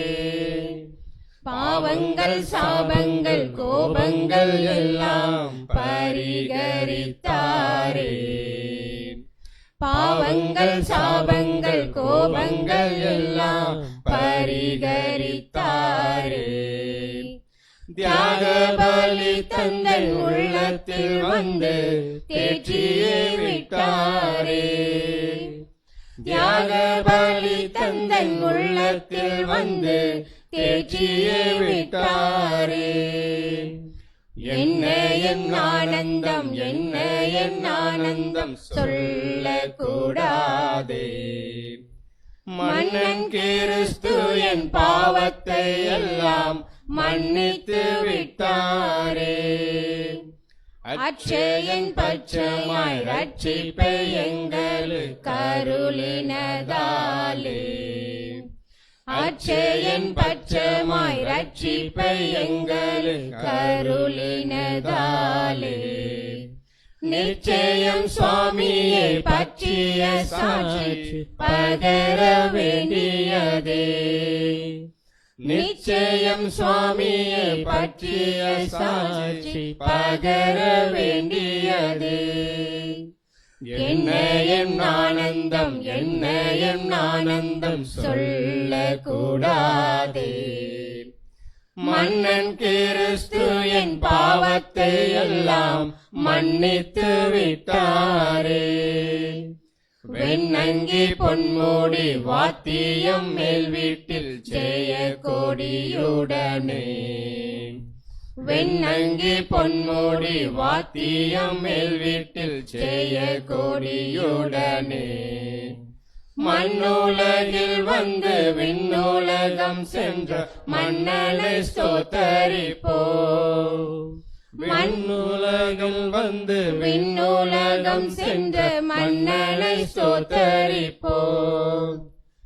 என்ன என் ஆனந்தம், என்ன என் ஆனந்தம் சொல்லக்கூடாதே. மன்னன் கிறிஸ்து என் பாவத்தை எல்லாம் மன்னித்து விட்டாரே. இந்த ஒரு கூடைக்கு நிறைவு ஜெபமாக நம்முடைய அன்பு சகோதரர் அப்துல் ரஹ்மான் வந்து ஜெபம் செய்வார்.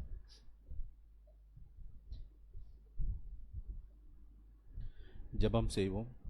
இரக்கமும் உருக்கமும் நீடிய சாந்தமும் மகா கிருபையும் உள்ள எங்கள் அன்பின் பரலோக பிதாவே, அப்பா, ஒருவருக்கே சகல துதி கன மகிமை யாவற்றையும் உம்முடைய குமாரனாக இயேசு கிறிஸ்துவின் நாமத்தில் இந்த காலை வேளை ஏறெடுக்கிறோம். தேவனே, எங்களுடைய வாழ்நாளில் ஒரு நாளை இப்படியாக ஏற்படுத்தி கொடுத்து சகோதர சகோதரிகளாய் எங்களை ஒன்று சேர்த்து உம்முடைய மாபெரும் சத்தியத்தை கேட்க நீர் தந்த மாபெரும் தயவுக்காக உமக்கு கோடான கோடி நன்றி தேவனே.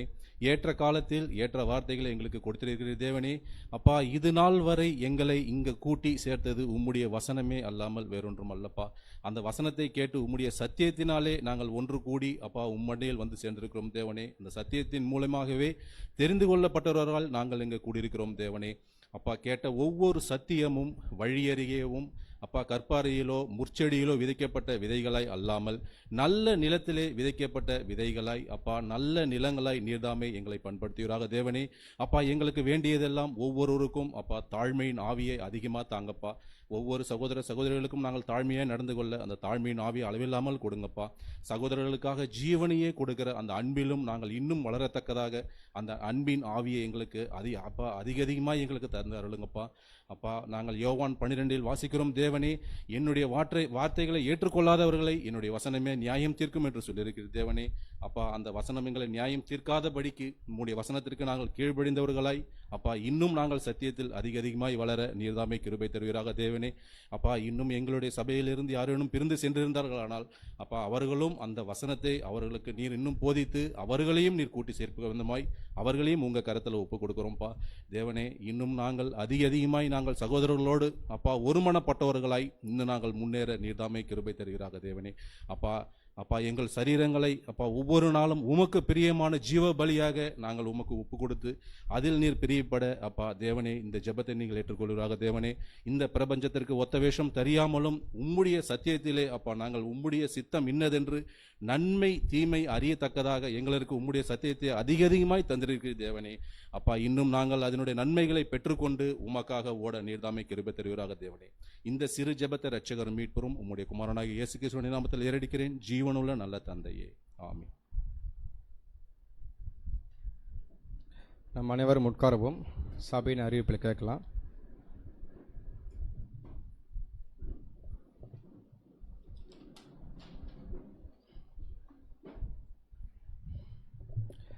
சபையின் அறிவிப்புகள். நமக்கு வார கூடுகை இருக்குது. செவ்வாய்க்கிழமை நமக்கு வால்யூம் 5 நம்ம தியானம் செய்து கொண்டிருக்கிறோம். வியாழக்கிழமை நமக்கு கலாத்தியருடைய எழுத நிற்பதில் நம்ம என்ன பண்ணுறோம்னா சத்திய பாடத்தை நம்ம தியானம் செஞ்சுட்ருக்கோம். அனைத்து சகோதரர்கள் என்ன பண்ணுங்கள், கலந்து கொள்ளும்படியாக அன்போடு கேட்டுக்கொள்கிறோம். அடுத்தபடியாக பார்க்கும்போது நமக்கு வருகின்ற ஜனவரி மாதம் நமக்கு என்ன இருக்குது, யூத் மீட்டிங் இருக்குது, யூத் கனெக்ஷன் இருக்குது. நம்ம டேட் ஞாபகம் இருக்குங்களா?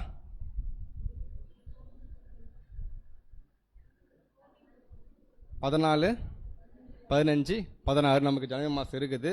அதை குறித்த போர்ஷன்ஸு ப்ரோக்ராம் ரெடி பண்ணல. அடுத்த மாதம் அக்டோபர் 12ஆம் தேதி எங்கே மீட்டிங் இருக்குதுன்னு பார்த்தீங்கன்னா சென்னையில் யூத் கமிட்டி மீட்டிங் இருக்குது. அங்கே சகோதரர் ஒன்று கூடி யூத் மீட்டிங்கு தேவையான எல்லா ஷெடியூலும் நான் பிளான் பண்ண போகிறாங்க. பிளான் பண்ணதுக்கப்புறம் உங்களுக்கு அறிவிக்கப்படும் என்ன போர்ஷன் என்ன படிக்கின்றதை குறித்து. இதுதான் அறிவிப்புகள். அடுத்து பார்க்கும்போது முக்கியமான அறிவிப்பு என்ன அப்படின்னு பார்த்தீங்கன்னா, தேவனுடைய மாபெரும் தயவால் ஏற்படுத்தப்பட்ட மிகப்பெரிய ஒழுங்குமுறைகள். தேவன் 3 வருஷமாக என்ன பண்ணிட்டுருக்காங்க, நமக்கு நடத்து கொண்டு வருவதாக பார்க்குறோம். அப்போ நான் என்ன புரிஞ்சு சொல்லதா, எலெக்ஷன் சம்மந்தப்பட்ட மாபெரும் தெய்வீக ஒழுங்குமுறை குறித்து பண்ண தியானம் செய்ய போகிறோம். அந்த ஒழுங்குமுறை ஆரம்பிக்கப்பட்டு 1 வருஷம் இதனால் முடியுது. அடுத்த மாதம் அக்டோபர் 10ஆம் மாதம் நம்ம என்ன பண்ண போகிறோம்னாக்கா அந்த தேர்தல் சம்மந்தப்பட்ட பாடத்தை எடுக்க இருக்கிறோம். ஃபஸ்ட்டு 3 வாரம் நடக்க போகுது. முதல் வாரம் என்ன பார்க்க போகிறோம் அப்படின்னு பார்த்தோன்னா ஒழுங்குமுறை குறித்து தேர்தல் சம்மந்தப்பட்ட பாடங்களை பார்க்க போகிறோம். 2வது வாரம் நாமினேஷன், 3வது வாரம் எலெக்ஷன். எப்போனா அடுத்த மாதம். சபையார் என்ன பண்ணுங்க, இதை கட்டாயமாக தேவ உடன்படிக்கை பண்ணுற எல்லாருமே தவறாமல் கலந்து கொள்ளும்படியாக அன்போடு கேட்டுக்கொள்கிறோம். காரணம் பார்த்தீங்கன்னா இது நம்முடைய கடமை பொறுப்பு. நாம தான் தேவனுடைய பிரதிநிதி என்ன பண்ணணும் இருந்து அதை செயல்படுத்தணும் அவசியமாக இருக்கிறதுனால இந்த கூடுகை மிஸ் பண்ணாமல் எல்லாம் கலந்து கொள்ளும்படியாக அன்போடு கேட்டுக்கொள்கிறோம். முதல் வாரம் எலெக்ஷன் சம்மந்தப்பட்ட பாடம், 2வது வாரம் நாமினேஷன், 3வது வாரம் எலெக்ஷன். ஞாபகம் வச்சுக்கோங்க. அடுத்து நமக்கு சண்டே கிளாஸ் இருக்கு இல்லையா? அப்போ பார்க்கும்போது சண்டே கிளாஸ் பசங்க யார் பார்த்துட்ருக்காங்க அப்படின்னு பார்த்தீங்கன்னா உடன்படிக்கை சகோதரர் பார்த்துட்ருக்குறாங்க. அவங்க என்ன வேண்டுகோள் வைக்கிறோம் பார்த்தீங்கன்னாக்கா அந்த 3 வாரம் என்ன பண்ண வேண்டியதில்லை, கிளாஸ் பார்க்க வேண்டிய அவசியம் இல்லை. அதற்கு மாறாக யார் பார்க்க போகிறாங்க அப்படின்னு பார்த்தீங்கன்னா, உடன்படிக்கை எடுக்காமல் இருக்காங்களா சகோதரிகள் சகோதரர், அவங்ககிட்ட ஒப்படைக்க போகிறோம். நீங்கள் என்ன பண்ணுங்கள், 3 வாரமும் மேலே வந்து உட்கார்ந்து பாடத்தை கேட்கும்படி அன்போடு கேட்டுக்கொள்ளப்படுகிறது.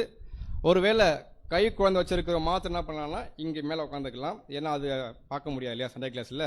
அவங்க இங்கே உட்காந்து ஆடியோ கேட்டுக்குங்க. கேட்டதுக்கு அப்புறம் என்ன பண்ணுங்கள், நாமினேஷன் பண்ணும்பொழுதோ எலெக்ஷன் பண்ணும்போதோ உள்ளே வந்தால் மட்டும் போதும். இதுதான் அறிவிப்பு. ஸோ அடுத்த அறிவிப்பு பார்த்தீங்கன்னாக்கா, சப்ஜெக்ட் முடிஞ்சிருச்சு.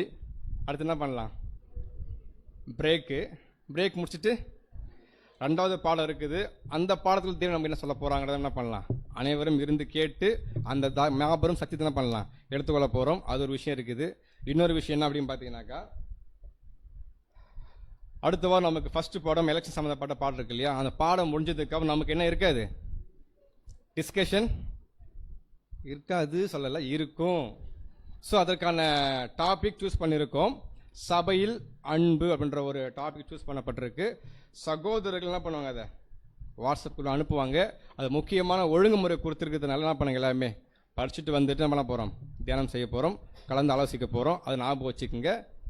கட்டாயமெல்லாம் பண்ண போகிறாங்க, மீட்டிங் இருக்கும். நீங்கள் மிஸ் பண்ணாமல் என்ன பண்ணுங்கள், மீட்டிங் கலந்து கொள்ளுங்க. அது முக்கியமான விஷயமாக படிக்க போகிறோம். அது சபையார் என்ன பண்ண போகிறோம், குடும்பமாக சேர்ந்து ஆலோசனை பண்ண போனதை பார்க்குறோம். அடுத்து நமக்கு ஒரு பொதுவான ஒரு அழைப்பு வந்திருக்குது, திருமண அழைப்பு. ஸோ எங்கே அப்படின்னு பார்த்தோன்னாக்கா, சத்தியமங்கலத்தில் அக்டோபர் 2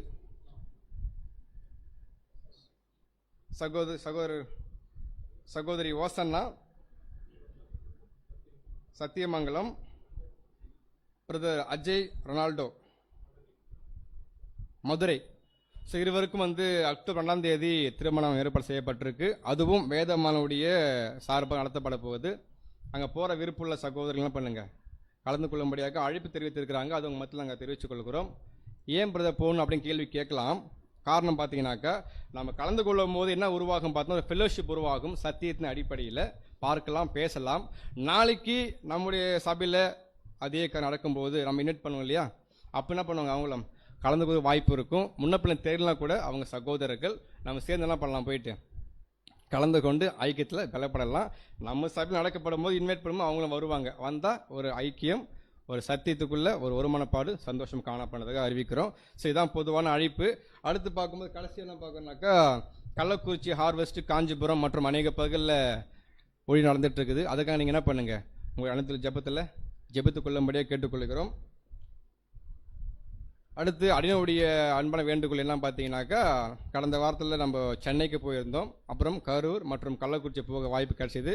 அங்கே இருக்கக்கூடிய அனைத்து பரிசுத்தவான்கள் என்ன பண்ணாங்க, பாண்டிச்சேரி சபையை ரொம்ப விசாரிச்சாங்க. அந்த அன்பின் வார்த்தைகள் என்ன பண்ணுறேன், தெரிவித்துக் கொள்கிறேன். ஏன்னா வாய்ப்பு கிடைக்காது அடுத்து பேசுறதுக்கு. ஸோ என்ன பண்ணுறேன்னாக்கா உங்கள்கிட்ட நான் தெரிவித்துக் கொள்கிறேன், மறக்கக்கூடாததுக்காக. ஸோ இதான் அறிவிப்புகள். இப்போ நமக்கு டைம் பார்த்தீங்கன்னாக்கா கரெக்டாக 10:56. ஒரு 10 நிமிஷம் பிரேக்கு நம்ம எடுத்துக்கலாம். 11:15. ஸோ ரெஸ்ட் ரூம் போகிறவங்க போயிட்டு மேலே வந்துடுங்க. இருக்கிறவங்க இங்கே இருங்க. உங்களுக்கு டீ, காஃபி, பிஸ்கெட்டு, முறுக்கெல்லாம் மேலே வந்துடும். நம்ம சாப்பிட்டுலாம் பண்ணலாம். அடுத்து சத்திய பாடத்துக்கு ஆயத்தமாக இருக்கும்படி கேட்டுக்கொள்கிறோம். அறிவிப்பு அவ்வளோதான். வேறு அறிவிப்பு இருந்தால் உங்களுக்கு தெரிவிக்கப்படும். தேங்க்யூ.